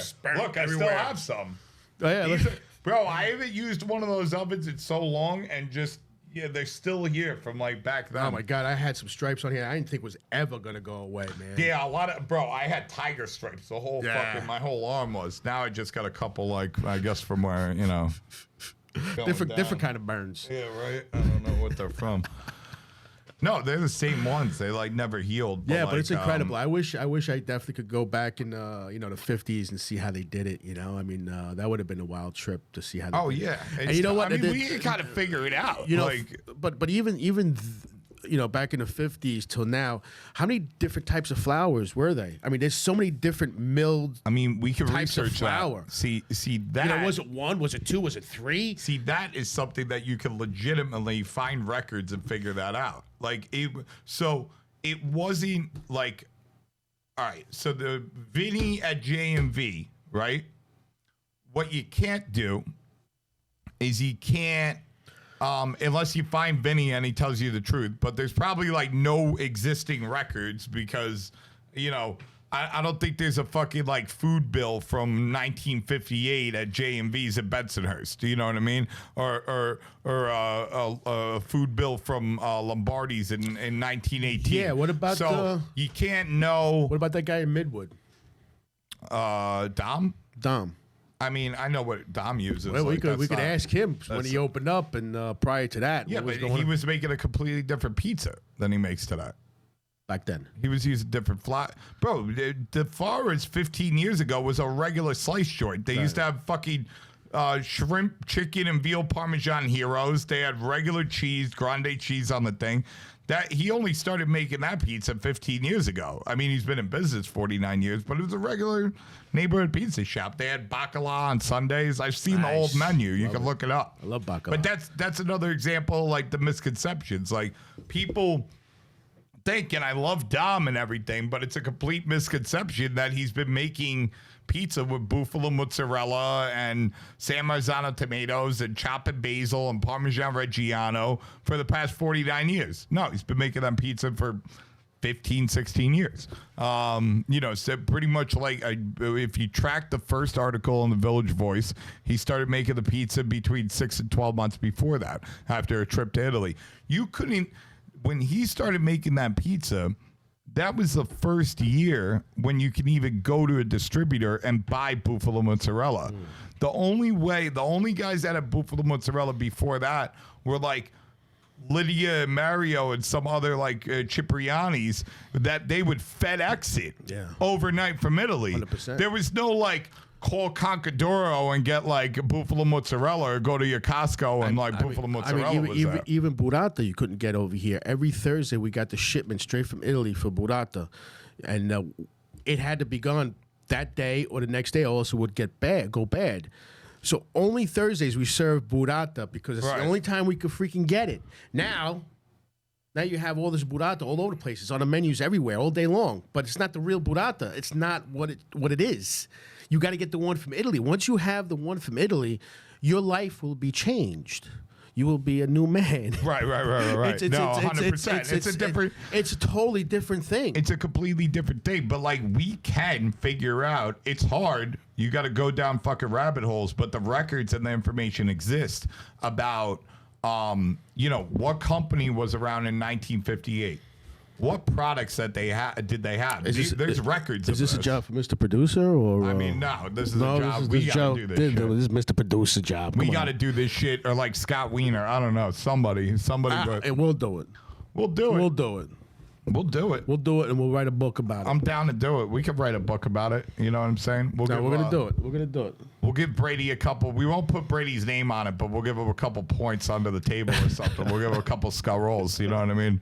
We'll put his name on it, but we'll put like a letter on this page, another letter on that page. Brady's gonna write a book when he turns 50 years old and he's a famous filmmaker, and he's gonna be like the greatest time of my life. Yeah, he's gonna write a book about this. 2020 through 2025. The Wonder Years by Brady. When I really grew up. Yeah. It's all good. Nino Coniglio's passed Brady. away, but let me tell you a little story about my time with Nino. This is inside. Nobody knows. All right. That's great. And on that note, I think that's a good ending. We're gonna definitely have Mikey V back. Thank you so much for coming on. Man. Thank you for thinking about me. I appreciate it. Yeah, no, 100%. We're gonna talk more about Mike's Pizza at another time, and we're gonna go eat some dinner now. We'll see you guys later. Have a good one. Bon appetit. Ciao. Ciao.